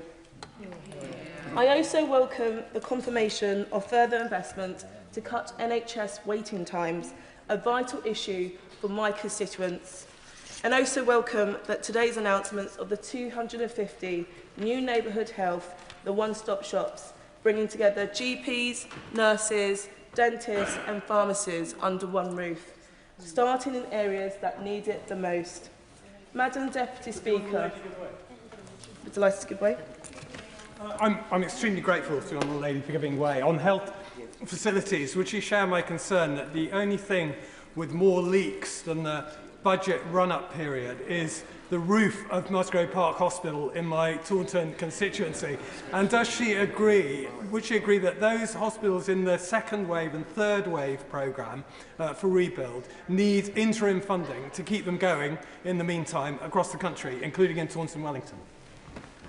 The Honourable Member for his intervention. I have to remind him that this government is delivering more than previous governments. You may remember that his party was previously in coalition with the previous government that caused a lot of damage to this country. Yeah. Madam Deputy Speaker, I want to conclude by saying this budget delivers for the country, and it delivers for my constituency of Erith and Thamesmead. So after decades of waiting, residents will finally have their transport links they deserve and the opportunities that will come with them. And a new chapter begins today. And I will continue to fight for the investment, services and opportunity for my community because they deserve it. Order of the House, Sir Edward Lee. The benefit bill is now unsustainable in this country. And really the main purpose of what I want to say today is that I hope that we could try and create some sort of consensus in the House to try and deal with this problem, which is imposing a massive level of debt on families. Now, I'm absolutely sure that the government accepts that this burden is unsustainable. And I'm absolutely certain that if they would come to the House with sensible proposals to try and get people off benefit, Her Majesty's loyal opposition would support the government in that endeavour. The government ducked the challenge early in the year to cut benefits and to try and thereby encourage more people into work. We said at the time that we were prepared to support the government to try and deliver these cuts. And I'm sure that the opposition front bench would repeat that promise. Naturally, yeah. I thank the honourable gentleman for giving way. I just want to clarify that he's perfectly happy for children to continue to live in child poverty while we try to reform the welfare benefit system. Is that right? Actually making that point because what we were discussing earlier in the year were people who were seeking work, and we were trying to encourage people to get back into work. I think the problem that I can understand the political imperative of what the Chancellor has done today to sustain her own position with her own backbenchers, but the problem is that you're going to create a perverse incentive for people on benefit with larger families to stay out of work, and I'm not sure that's good for their morale, good for the economy, good for anybody. So I think it seems a very easy hit for the Chancellor today, but I think there are going to be perverse results. I just want to also say a word about representing a rural constituency of the family farm tax. The budget's extension of inheritance tax to businesses assets over £1 million has imposed, as we know, a major new burden on long-established family farms in my constituency and elsewhere. Now, I can quite understand if the government was seeking to target larger estates, target people who were acquiring estates to avoid inheritance tax. But this new family farm tax affects not just large landed estates, but ordinary farms worked by generations of the same families. And I was actually visiting quite recently a tenant farmer in my own constituency. And this actually affects him because his tenancy, he doesn't own the land, it's only a tenancy, but the tenancy is a capital asset and he will be taxed on it, maybe as much as £300,000, which affects the ability of the family to stay in farming. Many family farmers, as we know, lack liquid assets. They're forcing them to hold cash back, restructure, borrow, or consider selling part of the business. Because the dividends used to pay inheritance tax are themselves taxed, these firms, family farms, face an effective tax rate of about 33%. Now, the measure affects a significant share of medium-sized, long-standing firms, even though it raises less than £500 million annually. This achieves maximum social and economic destruction for minimal financial reward. The policy discourages business growth because expanding a family firm increases future tax liabilities on heirs. Now, some advisers are recommending owners sell businesses outright to avoid future tax complications. A climate of unpredictable tax changes creates fear amongst owners and undermines long-term planning. The uncertainty over succession planning is freezing investment and expansion across affected businesses. So the arguments can be repeated, but I do appeal to the government to try and listen to the National Farmers Union, which has come up with some very sensible compromises which would keep family farms in business and would achieve the government's objective. Let me say a bit about the benefits bill. 4 million universal credit claimants are now excused from even looking for a job. 4 million, I repeat, universal credit claimants are now excused from even looking for a job. This is a disaster in terms of self-reliance, in terms of the economy, and much else. Now, numbers, we know, have grown sharply since the pandemic. A surge in reported illnesses, particularly mental health conditions, is the main driver. 2/3 of recent work capability assessments cite mental or behavioural disorders. My right honourable friend, the member for Chingford, has blamed the collapse in the assessment process for the rise in successful claims. Remote and paper-based assessments introduced during COVID have weakened checks on eligibility. This again is something that we could cooperate across the House. It's not just a question of cutting benefits, it's also a question of summoning people in, helping them, giving them confidence to try and get back into the workplace. And unless we do that, and also tackle perverse incentives in the whole benefit system, which discourage people from working, then we are going to fail as a nation. Yes. Grateful, because I like drilling into the data and getting into the facts. And if you see the correlation between the rise in people who are claiming social security and the rise in waiting lists in the NHS, they map identically through all parliaments, Tory and Labour, and therefore will you look at the data before making assumptions, and getting the waiting list down has got to be our objective. Order. The member used the term "you" twice. Maybe focusing and looking at the chair will stop colleagues referring to language "you" twice. Sir Edward Lee. I'm very careful, actually, to look at the data and constantly refer to facts which are accepted by the OBR and by the government. These facts are not challenged. That 300,000 people are currently waiting to undergo a work capability assessment. We need emergency measures to clear this backlog. The lack of in-person assessments, and I'm surprised that anybody could disagree with what I'm saying, has created a feedback loop where dependency grows and work expectations diminish. The longer this is allowed to continue, the harder it becomes for people to reintegrate into society.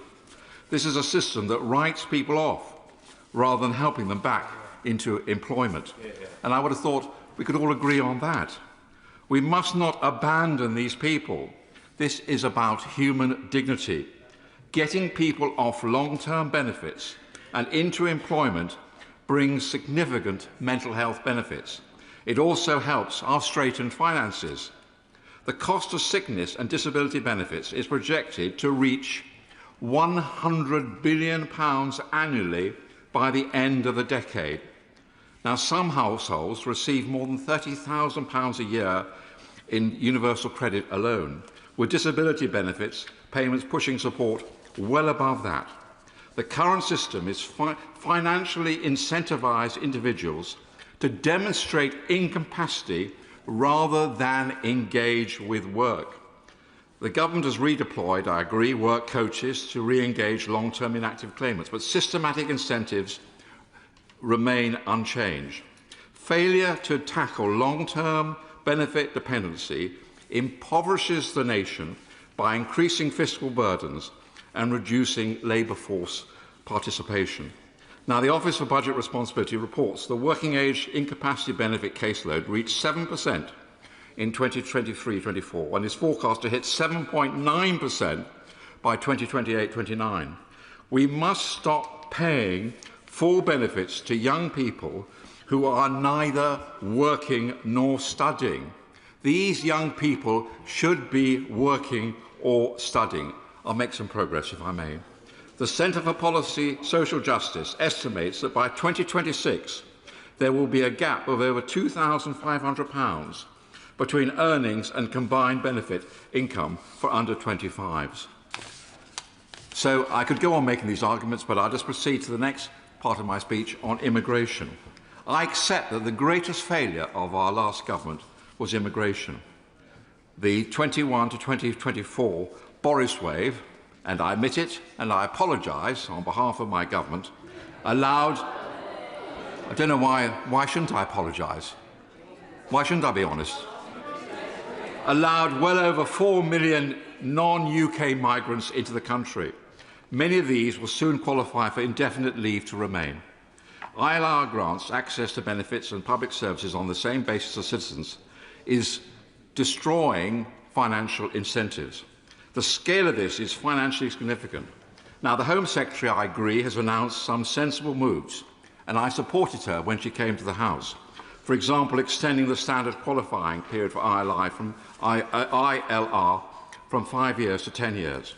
As Carl Williams of the Centre for Policy Studies notes, policymakers cannot say with confidence how many migrants currently hold ILR or their economic circumstances. Experimental DWP data shows around 211,000 ILR holders receive universal credit. This is completely unsustainable. If Migration Observatory estimates are correct, between 27% and 37% of ILR holders receive universal credit. So this is a worrying problem and needs resolution. Next, increasing tax. I've long argued for a much simpler tax system, close loopholes but keep taxes low, especially for married families. Corporate tax complexity creates an inherent bias towards huge multinationals. They can hire departments of accountants to reduce their liabilities. A free market relies on everyone paying their fair share. We need creative ways of ensuring companies like Amazon and Starbucks can operate freely. We all use them, while paying a fair contribution. Then we can help lighten the burden on family farms, working people and small firms. Increasing taxes on working people risks undermining growth by reducing take-home pay and incentives. ONS figures show direct taxes reduce income inequality by only 4.4 percentage points, limited redistribution for a heavy burden. Higher taxes on the wealthy simply encourage them to leave. Data from the Henley and Partners 2025 migration report suggests the UK may lose 16,500 millionaires this year. What's the point of it? Why are we driving these wealth creators out of the country? So I'll just finish with your... there's so much to say, Madam Deputy Speaker, but I know that I'll weary the House if I go on too long. Can I just end by one point? It's quite controversial and it's quite difficult to say this. The triple lock, and I know I'm going to get into trouble for saying this, but I've got to say the truth as I believe it. We all know that the triple lock is unsustainable. It is you cannot have a situation where people of my generation are consuming an ever greater proportion of national wealth through the state pension. Frankly, our government never dared tackle it, having it brought it in because they knew that the Labour Party would crucify them in the ballot box. Now the Labour Party is caught in the same bind. The fact is, it is completely unfair on younger people if the burden of older people through the triple lock increases year by year. We laugh at the French because of their failure to actually achieve sensible pension reform. But we ourselves have got to have the courage, frankly, to end the triple lock. And I think this will only be done with consensus between the two parties. And I'm absolutely sure that if the government was to come to the leader of the opposition and say that this is unsustainable and will you share this burden with you, which may seem to be very unpopular, but actually know many older people of my generation, we all have children, we all have grandchildren, we all see our own children struggling to get on the housing market. So many, I think that actually if government and opposition were prepared to have the courage to deal with the triple lock, I'm not sure it would be as unpopular with older people as is sometimes maintained. And after all, we could always relieve the burden on those on pension credit. We could find ways of helping people who really couldn't afford to live. But the triple lock must go. It's not a popular policy, but I think in our hearts we know it's the right policy. We have shy of 60 members trying to contribute, so there is a speaking limit of 10 minutes to begin with. Daniel Zeichner. Thank you very much, Madam Deputy Speaker, and it's a pleasure to follow the Father of the House in his wide-ranging contribution. I think he's perhaps slightly more optimistic about the ability to achieve consensus across the front benches than sadly I might be, but I think his point about intergenerational unfairness is absolutely right. Let me start by recognising the hard work of the Treasury team and the work they've put in to this budget against what I think is a very challenging international backdrop, particularly around trade issues. And can I particularly welcome what I think is the long overdue measures on council tax for more valuable properties. Of course, no one wants to pay more tax, of course, but there are some of us who appreciate that public services and the public realm need to be properly funded. Frankly, what is extraordinary to me is the number of years that those invaluable properties have escaped proper taxation. And I'm old enough to remember how this all came about, the council tax being introduced as a quick fix after the debacle of the Tory poll tax. Frankly, I'm afraid some people on the opposition benches never change. They're always hankering to find a way to escape paying their dues. They hanker after things like flat taxes or whatever. But after 30 years of not making their contribution, I'm absolutely delighted that it's this government that's finally cracking down on this unfairness. And there are many other aspects to this budget that I strongly welcome. Many of my Cambridge constituents commute into London, and the freeze on regulated rail fares, including season tickets, will be widely welcomed. But I also wish to say a few things about what the money raised in the budget is spent on. Because in my experience, both as an MP and a former minister, is it wasn't just the council tax system that the Tories broke in the 1990s, it went much wider. The fragmentation and privatisation of so much of our public realm has turned out, in my view, not only to cost us financially, but contributes to the gloom that has descended on what is still a rich and successful country. Private affluence alongside public decay does not make for a happy society. And in the limited time I have, I'll cite a few examples I've come across over the previous few weeks. The chaos in our prison and justice systems goes back in no small part the disastrous policies pursued by Chris Grayling in his misguided attempts to privatise the probation service, from which, in my view, it has never fully recovered. And the fragmentation of services was made particularly clear to me recently when residents in a very modern development near Cambridge railway station complained to me about the problems they were facing with both criminal behaviour and poor building standards. Now, the housing associations turned out in force to meet me. It's amazing what a visit from an MP will do. And they told me about the labyrinth of organisations involved in these issues. At least 2 councils, the police, those responsible for developing the building, those responsible separately for maintaining the building, those responsible for fire safety. How could anyone come to a sensible solution with all that? I came away very clear on one thing. No one seemed to take responsibility overall. And as a consequence, the residents have got a very poor deal. And another example, the rightful national outcry over the abuse of too many neighbourhood shops selling vapes and smuggled cigarettes, exposed so well by BBC investigative reporters. And I can't be the only one who wondered why it seems so hard to enforce the law when it's being flouted in plain sight. So I asked the House of Commons Library for some statistics on what's happened to trading standards officers over the years. And guess what? In 2010, local authorities spent just under £172 million per annum. By 2020, that had fallen to just over £103 million and only recovered a little to £117 million by 2024. Now, they're not the only agencies involved, I understand that, but no wonder they struggle to respond. And it's certainly not a criticism of trading standards officers. They do a remarkable job, given how they've been starved of resources. So, Madam Deputy Speaker, my conclusion is that this budget is a really good start in difficult circumstances, but that we've got a huge way to go in rebuilding the public realm so that we have a country which feels safe and secure for everyone. Putting back together what has been broken apart is not easy nor quick. It's much easier to break things than to put them back together again. We've had decades of destruction from the party opposite that frankly would only be made worse by the party that goes by the name Reform. But they too ought to go to trading standards because it's a false prospectus. They're not about reforming the country, they're about breaking it. I'm confident that people will increasingly recognise that. So I urge my Treasury colleagues to stand firm, rebuild not just our economy, but the communities in which we all live, whatever our circumstances. Oliver Dowden. Thank you, Madam Deputy Speaker, and may I begin by referring members to my register of members' interests, including my position as chair of the APPG for the UAE. Madam Deputy Speaker, it didn't have to be this way.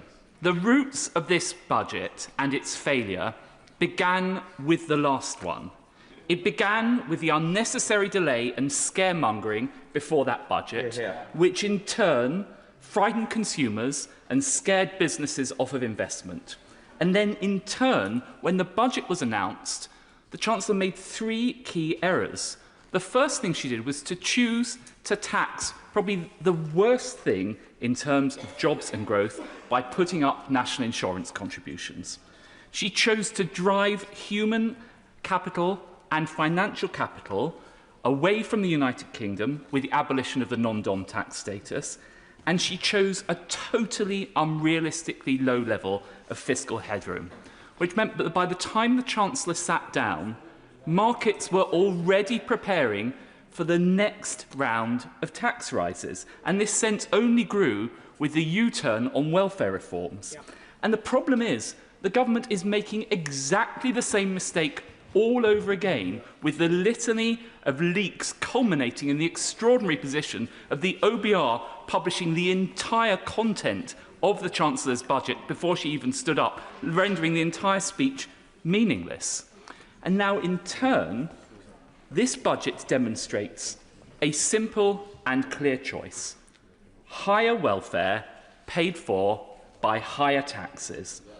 And for my constituents, that means higher income tax, it means higher taxes on their savings, it means higher taxes on their dividends, and in a constituency like mine, which has seen house prices soar over the past 30-odd years, now to astronomical levels, there is a real risk that older people in their family homes that they bought at very low prices are now going to have, by skimping and scraping to do so, I should say, are now going to have to find several £1,000s every year just to stay in their family home that they so love. And I think that is a real problem that is going to emerge from this budget. And I would urge the Chancellor to look at the very least at ameliorating measures to stop older people having to sell their homes in order to pay their council tax bills.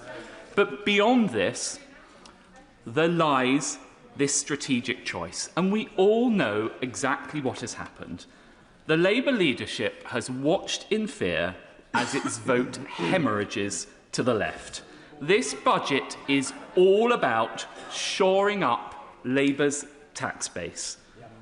The residents of Bushey, the residents of Radlett, the residents of Potters Bar, the residents of Boreham Wood, their taxes are being hiked to pay for higher welfare to appease Labour's backbenchers. I will happily give way. I thank the right honourable gentleman for giving way. Would he not accept that in addition to the taxpayers that he's talking about in those communities, which I've visited and know in Bushey and Boreham Wood and other parts of Hertsmere constituency, there will be families who, amongst his own constituents, who have more than one child and receive benefit, more than two children and receive benefits, who will be positively impacted by today's budget, and he could at least nod in the direction of those of his constituents who will benefit from the measures that the Chancellor has set out. I think that the problem with that analysis is that many people on the same street will think to themselves, I chose not to have another child because I couldn't afford to do so, and yet now my neighbour is able to have more children paid for by the taxman through welfare. And that is the fundamental unfairness at the heart of this budget announcement. But worse than that, I will give away in a moment, but worse than that, this failure to grasp welfare reform risks neglecting a whole generation. We already see young workers' prospects under threat from AI. We see the prospects of employment being hit by Labour's jobs tax and the labour market regulation, which is discouraging hiring. And now the message seems to emerge from the government, don't worry, abandon ambition, there's ever higher welfare under Labour, that's the reason why you should vote for us. I will happily give way. I'm grateful to my right honourable friend who's making a characteristically excellent speech. Would he agree with me that we are at the tipping point where the welfare state is ceasing to be what we've always wanted it to be, which is a safety net below which nobody can fall, but instead is becoming a cocoon which is going to trap a whole generation in dependency and absolutely kill off aspiration and social mobility? As ever, my honourable friend is totally correct. Of course the welfare state should be there for those people in temporary difficulty, but it cannot be a lifestyle, which is what ends up happening. I will give way to the chairman of the Treasury Select Committee, then I must make some progress. So forgive. I do thank the right honourable gentleman for giving way. Look, we've had evidence at the committee. It is absolutely a fallacy which we need to nail, that people choose to have more children to get more benefits. That is not the case. People fall on hard times. That safety net is there, and the ambition of my young families in Hackney is immense, but they are held back. There are a lot more systemic issues about poverty, but this will tackle it for that generation, and we need to welcome it. Well, of course there will be the occasional person that falls on hard times, but I think she should try saying that to many, many of my constituents who are unable to have more children. They take the choice not to have it, and that option is now, there's an imbalance between that and the approach taken on welfare. And so we have a situation where at the same time as the United Kingdom is embracing higher taxes and an ever greater role for the state, beyond Europe, lower tax dynamism abounds. We can see the US surging with freer markets and a tech and energy bonanza. You only need to look to the Gulf, to states like the UAE and Saudi Arabia that are embracing tech, finance and alternative energy. Now, a generation ago, this would have mattered less. But now we're in the position where Labour and capital are highly mobile, and we are seeing more and more people voting with their feet. leaving the United Kingdom by the tens of thousands. And this tide is washing out our very brightest and best away from our shores. And I fear that once those people leave, it is very hard to get them to come back. And the sadness of all of this is that the United Kingdom remains a wonderful country. It is actually a beacon of stability with the rule of law, the English language, the time zone, great research universities, and a highly talented workforce. And indeed, having criticised the government a lot, I pay tribute to them for successfully concluding a number of free trade agreements, including with India and the United States. And I hope that others will follow, including with the GCC. So, at a time when other countries present challenges, whether it's the security situation in relation to China, whether it's the unpredictability of the United States, or stagnation in Europe, the United Kingdom actually has a golden opportunity to be a magnet for investment from businesses and entrepreneurs around the world. But the risk is that we are consigning ourselves to a situation which a Scottish entrepreneur described to me a couple of days ago as being the why bother economy. And what he meant by that was that, of course, people aren't going to disinvest, but they won't choose to actively invest in the United Kingdom because we are not creating the environment where we are rewarding risk-taking and entrepreneurship. So if we are to seize this moment, there are a few simple steps that we could take, and I would urge the Chancellor to do so in order to light the fire of competitiveness. First of all, instead of trying to drive away the wealthiest and biggest global investors, as we have done with the abolition of the non-dom status, we should be welcoming them and gaining more revenue at the same time. One only needs to look at the Italian model, where they have imposed a relatively high fee, but in return to that have exempted wealthy mobile people from paying further taxation. As a result of that, investment in Italy is surging, and the number of wealthy people choosing to locate in Italy is surging, with all the opportunities that brings for growth and investment. Instead of obsessing with policing social media, we should be aggressively policing the sort of small, low-level crime that drives people away from locating in this country, whether it's the phone snatching, the shoplifting, or the general sense that the streets of this country have become less safe than they were a few years ago.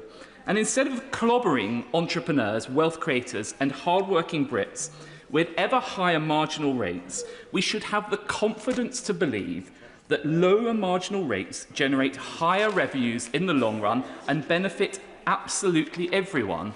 And most importantly of all, in relation to this budget, instead of consigning a generation to welfare, we should be aggressively reforming the welfare state to create opportunities for all. It really isn't too late for the government to seize this opportunity, but sadly, I fear that only a change of government, and of course a change of government to the Conservative Party, will be able to deliver those things. Liam Byrne. Thank you very much, Madam Deputy Speaker. Well, I don't know what budget the Right Honourable Gentleman was reading, but it wasn't the budget that was put on the table this afternoon. Madam Deputy Speaker, I think the Chancellor got the judgment exactly right today. She had a difficult inheritance, she had a difficult hand, she had difficult decisions to take, and she got the calls absolutely right. We have a situation now, the budget now being delivered, where we have growth this year that has been forecast to rise. We have business investment over the course of this Parliament, which is forecast to rise. We have inflation, which is coming down. We have forecast interest rates, which are coming down.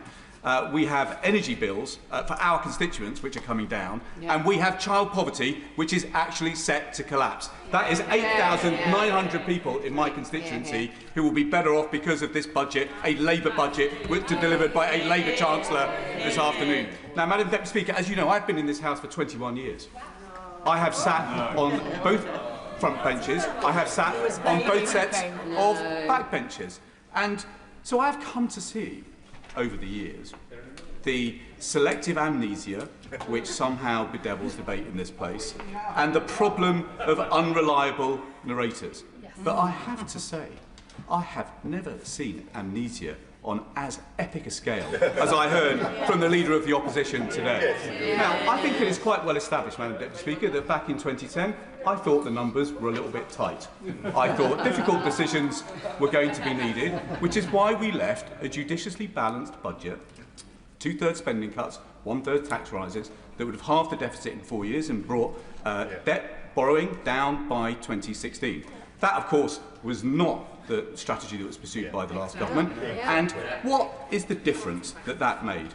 Well, the party opposite saddled this country with an extraordinary £1 trillion of debt higher than the situation that we left with. That's why we're paying £1.10 in interest rates today, because they more than doubled the national debt. And before we hear any nonsense about COVID, let us just remember that 80 to 90% of the increase in debt that the Conservative saddles us with was before the COVID lockdowns began. I give way to the honourable gentleman. Oh, nothing as contemporary as COVID, don't worry about that. I just wondered how much money he left in the coffers when he was Chief Secretary in 1997. Well, I can tell him. I don't know what his faculty of maths is like. I don't know if he realises that a trillion has 12 noughts. But we left the national debt £1 trillion lower than it is today. £2.7 trillion. That is how much this country is now borrowing. Now, the great tragedy, of course, of all of this is that if they had borrowed money at low interest costs and actually invested it in something that enhanced productivity, we would be in a better position today. The Chancellor wouldn't have had to deliver the budget that she had to deliver today. Don't take my word for it. Don't take my word for it. Look at the International Monetary Fund. 25th of July. The report is very clear. The fact is that our productivity growth under the party opposite collapsed by 1/3 compared to the good old New Labour years. Our productivity divergence now with the United States is so serious. Our productivity growth has been half what it has been in the United States. And the OBR is really clear today. The downgrade on growth that they have baked into their numbers is entirely because of the productivity collapse, because they wasted the money during their 14 years in office. And of course, I should just say, by the by, because Conservatives are Conservatives, they managed to put £1 trillion on the debt, they managed to collapse the productivity numbers, and they still managed to put inequality up through the roof.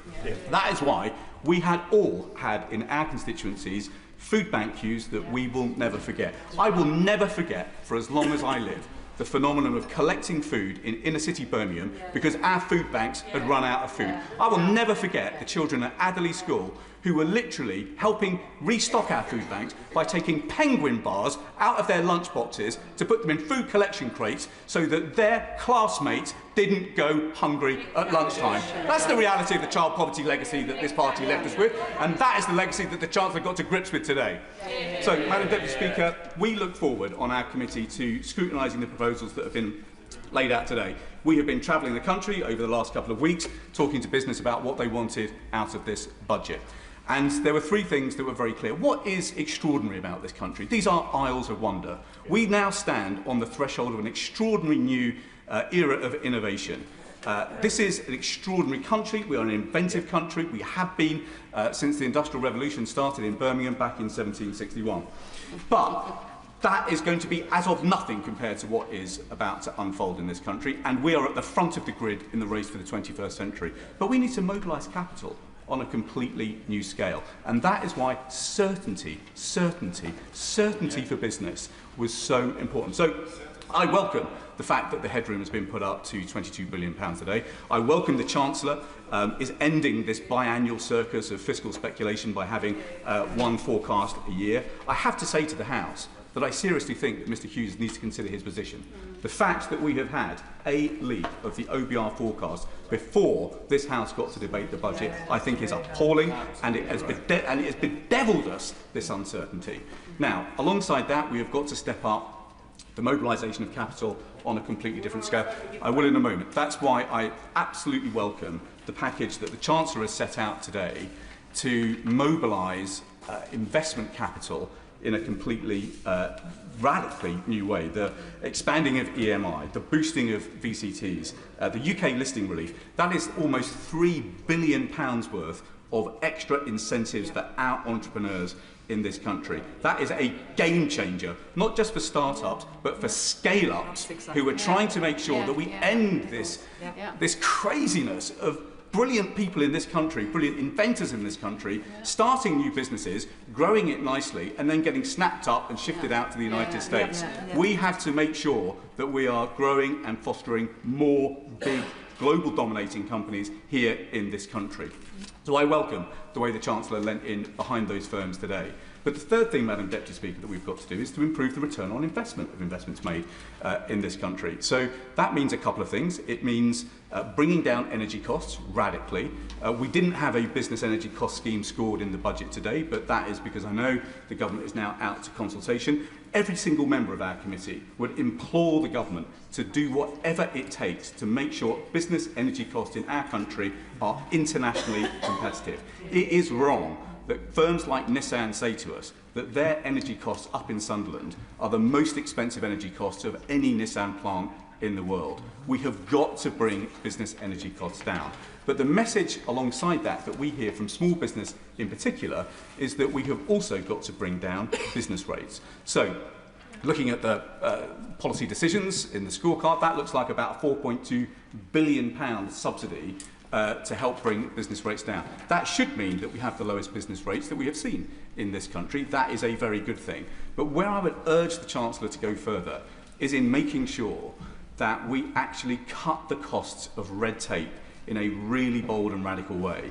As we travelled around the country, Madam Deputy Speaker, business after business told us not just that they want less red tape, they want better regulation. And crucially, they want departments to coordinate with each other and regulators to coordinate with each other. So we don't have one department over here making one decision and another department over here making another. And so ensuring that we have a Whitehall machine that actually moves at the speed of business in this new age of AI is going to be more and more important as a competitive advantage. So look, I think this is one of the best places in the world to be an inventor. I think it's one of the best places in the world to build a start-up business. We now need to make sure that we are one of the best places in the world to scale up a business. And that will be the nature of the decisions that we will be putting to ministers over the course of the weeks to come from our committee. Let me just finish, Madam Deputy Speaker, with this point.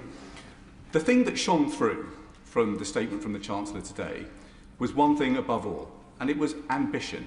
Ambition for the future of this country, a confidence in the future of this country. That is why one of the most important numbers that we will read in the OBR forecast today is the fact that business investment is not flat, it's not falling, it's soaring. It is set to soar by £6 billion over the course of the forecast period. That ambition for this country is a sharp contrast to the amnesia of the party opposite, and that is because we on this side of the House know how futures are really built. The speaking limits are now 8 minutes, and I call Dave Dugan. Thank you, Madam Deputy Speaker, and thank you to the Right Honourable Member for Birmingham, Hodge Hill and Solihull for a fascinating lecture on amnesia, dripping with irony given the last role he had in government. I wish to congratulate the Chancellor on delivering what is almost certainly her final budget. There is no conceivable way that she can remain in post either politically and certainly not economically for a further year. Businesses, workers, bill payers, farmers, hospices, industry and the public sector cannot endure another cycle of this Chancellor. It's just over a year since she stood at that dispatch box delivering her first budget and boasted that she had made the right choices. Well, if only anyone outside the real economy believed that, we wouldn't be in this situation right now. She promised to restore stability to the public finances, and she promised to drive down growth right across the country. She told us that growth would be her central budget mission, but last month the IMF forecast that UK will have the lowest per capita growth in the G7 next year at just 0.5% compared to an average of 1.4% for advanced economies. Labour promised to turn the page on high food prices, but households see food inflation running out of control and hitting 4.9% last month. The Chancellor promised more jobs to tackle poverty, but this month unemployment hit 5%, the highest level since the pandemic, while poverty is now at record levels. Government borrowing stands at a 5-year high, £17.4 billion in October alone, with Labour spending double the defence budget every year just servicing the UK's chronic national debt. And the OECD have downgraded the UK's economic prospects, singling out the Chancellor's policies as exposing the economy to significant downside risk. This gloomy prognosis isn't born just from the SNP's analysis as well, however. Just listen to the Chancellor. She spent the last 18 months insisting that the economy is in a terrible state, while blaming everyone and everything except herself and misunderstanding what negativity her musings signal to investor confidence. It's as though she forgets she is the Chancellor, as yet another stream of consciousness resonates invariably negatively around the economy. She's blamed the black hole, yes, the one the SNP told Labour about before the election, and which she pretended to only discover upon entering number 10. She blamed the markets for their focus on her fiscal rules. Couldn't make that up. And she's blamed Brexit despite herself voting to trigger Article 50. But it's not just about the fundamental economic incompetence of the Chancellor. It's not even just about Labour's inheritance, which, whilst bad, wasn't the cause of this malaise. This crisis remains a product of the Chancellor's catastrophic decision, and she will own it. Just as she will own Labour's compound fiscal bonfire, she is in the frame for one of the most chaotic preludes to any budget in living memory. Andy Haldane, former chief economist of the Bank of England, called this a circus of speculation around the budget, with endless leaks, U-turns and media trails that created panic in the economy, and which Mr Haldane also added has without doubt, without a shadow of a doubt, contributed to weaker than expected economic growth within the UK. There was nothing meaningful in here on energy. The measures on energy bills are a start, but they don't fulfil Labour's election promise to reduce bills by £300, and bills are set to rise in January and again in April. £150 of energy bills, Madam Deputy Speaker, will still leave the Labour Party in debt of £87 per year on their commitment at the election. And Labour's... give way in a second. The SNP did Labour's job for them with a budget proposal that involved a surcharge on banks that would have created that £300 discount for bill payers, just like Labour promised. I'm very happy to give way to the honourable member if you can tell me when Labour's going to come good on the promise.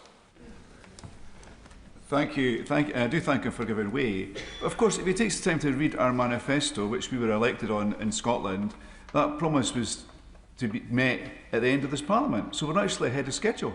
And I'm sure he welcomes that, just like he welcomes the extra 500 million cash terms, extra 500 million in cash, extra 300 million in capital going to Scotland, and a commitment to above inflation budget rises up to 2029. Fantastic, Madam Deputy Speaker, isn't it? Wow, Deputy. I'm sure the public will be delighted to hear Labour's never, never promise on energy bills, that unlike him, I don't exist on my knees waiting to get patted on the head by Labour ministers on the front bench.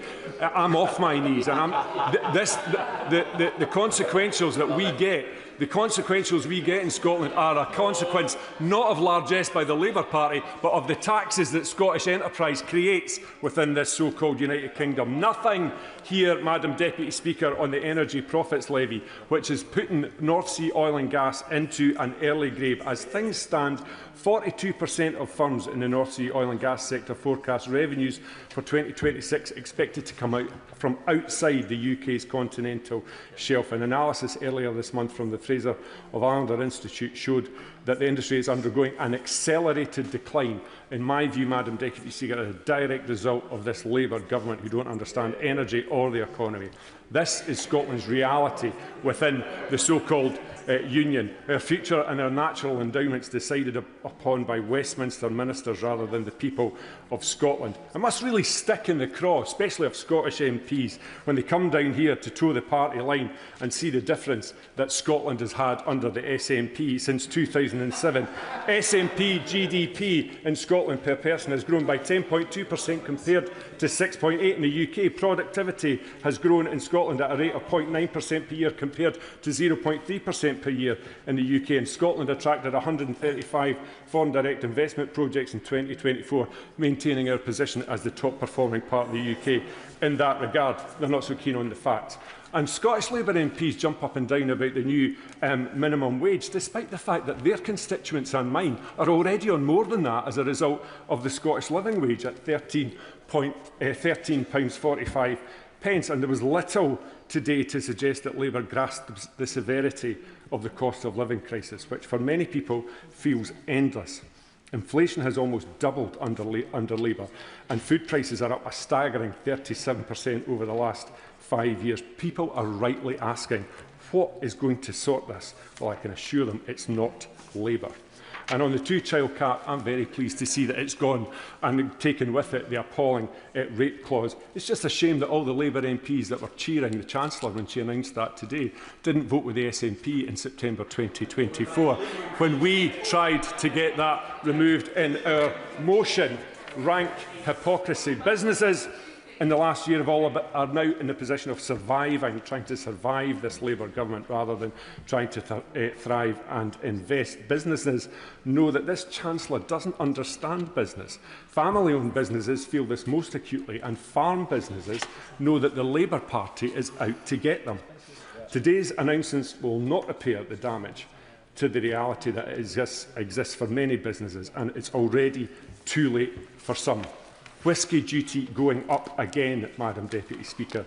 The SWA said hiking duty today for the third time in 2 years limits Scotch whisky's ability to generate growth and will have a direct consequence for investment and for jobs. This Chancellor has run out of road with businesses across these aisles. Last year, after $40 billion of tax rises, most of that on jobs, she promised that she's not coming back with more borrowing or more taxes. This government has taken the hard decisions as a result, and we won't have to do a budget like this again. 12 months later, here we are again. Another round of tax rises, and let me make a prediction. 12 months from now, we'll be back here once more, albeit with a different Chancellor. Today's budget supports the view taxes are up, borrowing's up, cost of living is up, cost of energy is up, and spending is up, but growth is down. The central, let me remind the House, aim of the Chancellor. Scotland deserves better than this Westminster version of Groundhog Day, and fortunately, the people of Scotland will be in a position to choose that in May's elections. Thank you. McKinnell. Thank you, Madam Deputy Speaker. I would normally extend the courtesy of saying it's an honour to follow the honourable gentleman, but I have to say that speech was all a bit dreek. And I've reflected hard on this budget, as it's the first since I left my role in the government as Minister for School Standards, and as the first Labour Minister for 14 years, focusing relentlessly on more teachers in classrooms, more support for struggling schools, pay rises that teachers deserve, an inclusive school system, and curriculum reform to transform the life chances of every child. And believe me, I would have given anything to have found a few million, or indeed a few billion, behind the government sofa if there were the chance to making some of those decisions. And I suspect the Chancellor knows exactly how that feels over the last few weeks.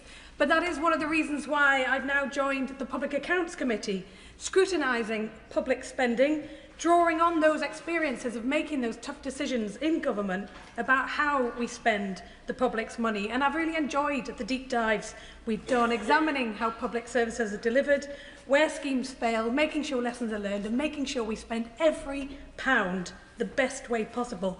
And just last week we looked at clerical negligence, an area with a staggering £60 billion of public accumulated liabilities. And we have a golden opportunity to cut those costs and deliver better care at the same time. So I would encourage the Chancellor to read our report when it lands, because it might come in handy for next year's budget.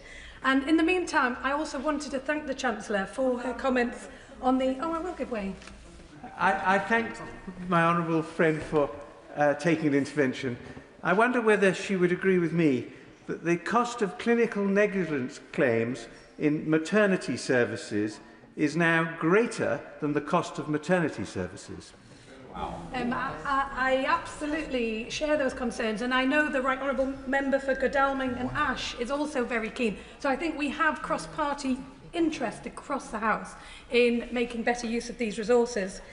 I also wanted to thank the Chancellor for her comments in relation to the infected blood contamination scheme, which is proudly delivered from my constituency in Newcastle North. And I know the team there are incredibly proud of the work that they are doing, and they will be proud of the announcement the Chancellor made today. But, Madam Deputy Speaker, working people in Newcastle are really feeling worn down by the cost of living. We know everybody is feeling the squeeze. It's relentless and it's grinding. And I know the Chancellor knows that too and has sought to deliver in this budget on that promise of a better life for a hard day's work. And I see there are many measures in this budget that will deliver on that. The freeze in rail fares, the extending of the bus fare cap, the measures on fuel duty, frozen prescription charges and household energy bills cut. And I also know that the Chancellor cares deeply about children trapped in poverty and too often in families that are working hard and doing their best. And I saw those stories firsthand on the government's Child Poverty Task Force. The driving force behind the crisis is the two-child limit. In the North East alone, we see tens of thousands of children living in poverty that will be lifted out of that by the announcement today. It is both economically foolish and morally wrong. It's why charities and businesses in the North East have been calling for it to be scrapped, because poverty comes at a price. It comes at a price in NHS bills, in educational failure and in wasted potential. So I strongly welcome the Chancellor's decision to scrap the limit today. I'm afraid I can't give way because the time will keep running. But this is just a start, and it has to be in the context of wider welfare reforms that make sure that every child grows up in a home where work pays and where families can thrive. And that mention of home brings me to council tax. In Newcastle, it's felt as a deep-rooted inequality, because I looked up just yesterday 2 properties for sale. A lovely 5-bedroom house in Newcastle Great Park, £420,000 for 1,600 square foot, and a Grade 2 listed former church in Knightsbridge, 7 bedrooms, 12,000 square foot, and a swimming pool, and selling for £35 million. And if I ask my constituents who should pay more council tax, it's pretty obvious what the answer would be. Yet incredibly, my constituents will pay £75 more in council tax than that household in Knightsbridge. So I do welcome the announcement the Chancellor made today, but I would also urge the Exchequer Secretary to go further and review council tax bans, and especially how new properties in all the new estates we have growing around the country are assessed. And I also want to turn briefly to the new powers for mayors on overnight stay levies. Of course, people flock to the North East for very good reason. History, culture, stunning coastlines, and the friendliest people you will ever meet. And it's only fair that tourists help fund that infrastructure that they use and enjoy when they stay. So I understand why mayors welcome this power and want to decide that at a local level. So it's not just set in London, but in every region, according to what works. But that levy has to be proportionate and not unfairly hit knock-on small businesses, because if they go under, we lose jobs, we lose vibrancy, we lose what makes the North East special. The hospitality sector is under incredible pressure, and I know they are busting a gut to turn a profit, and every cost could be the one that breaks them. So while I really welcome the higher wages in this budget, we do have to also listen to some of the concerns raised by the Resolution Foundation, that we don't want to discourage businesses from hiring, and especially not those young people that want to get that first job on the ladder.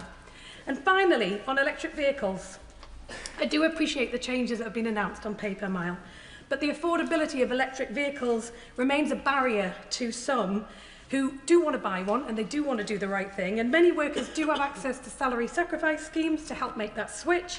However, teachers in academy schools are still unable to access the scheme, and because it was put on pause by the Treasury. So I wanted to take this opportunity to make a plea whether the Treasury can sort this impasse out once and for all, because it really is a win-win for teachers and for the electric car scheme itself. So to conclude, Madam Deputy Speaker, the goal is clear: a country where hard work pays, where the cost of living is brought back under control, where public services thrive and child poverty is history. Every pound of public money matters, because we know that has the potential to transform lives, and that's what people rightly expect of this government, and I know that is the future that the Chancellor is working to deliver, and why she has announced this budget today. Councillor Swain. Deputy Speaker, I congratulate the Honourable Lady, the member for Newcastle, on time.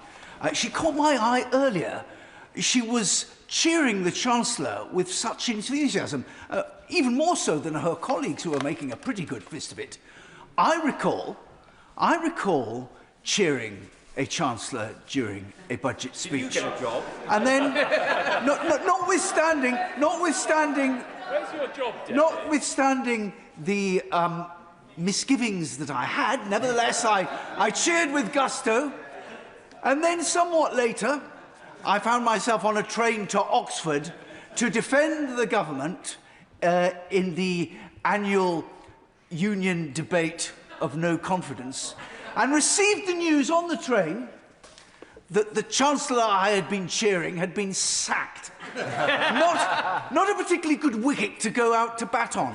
But I'm confident that those honourable members who cheered today will fare no better. Because the economy is still reeling from the last budget that the Chancellor delivered, with her wholesale assault on enterprise, on family undertakings, on initiative, and on every employer in the land. But in fact, business confidence had collapsed significantly before that budget. It had collapsed in the summer when the government warned everyone that things were so bad that they were going to have to get very, very much worse. And as a consequence, we discovered later, when the budget was delivered, that things were even worse than we had imagined. But then the government announced after that budget that they'd stabilised the economy. It was over. They weren't coming back for any more. And they trumpeted throughout the last year the fact that we had the highest growth rate in the G7. Madam Deputy Speaker, that's what they inherited. But as their monstrous regiment has proceeded, the reality is that that growth rate has become more and more anemic. There's no getting away from the fact that last month the economy shrank. And then this summer, they repeated the same mistake.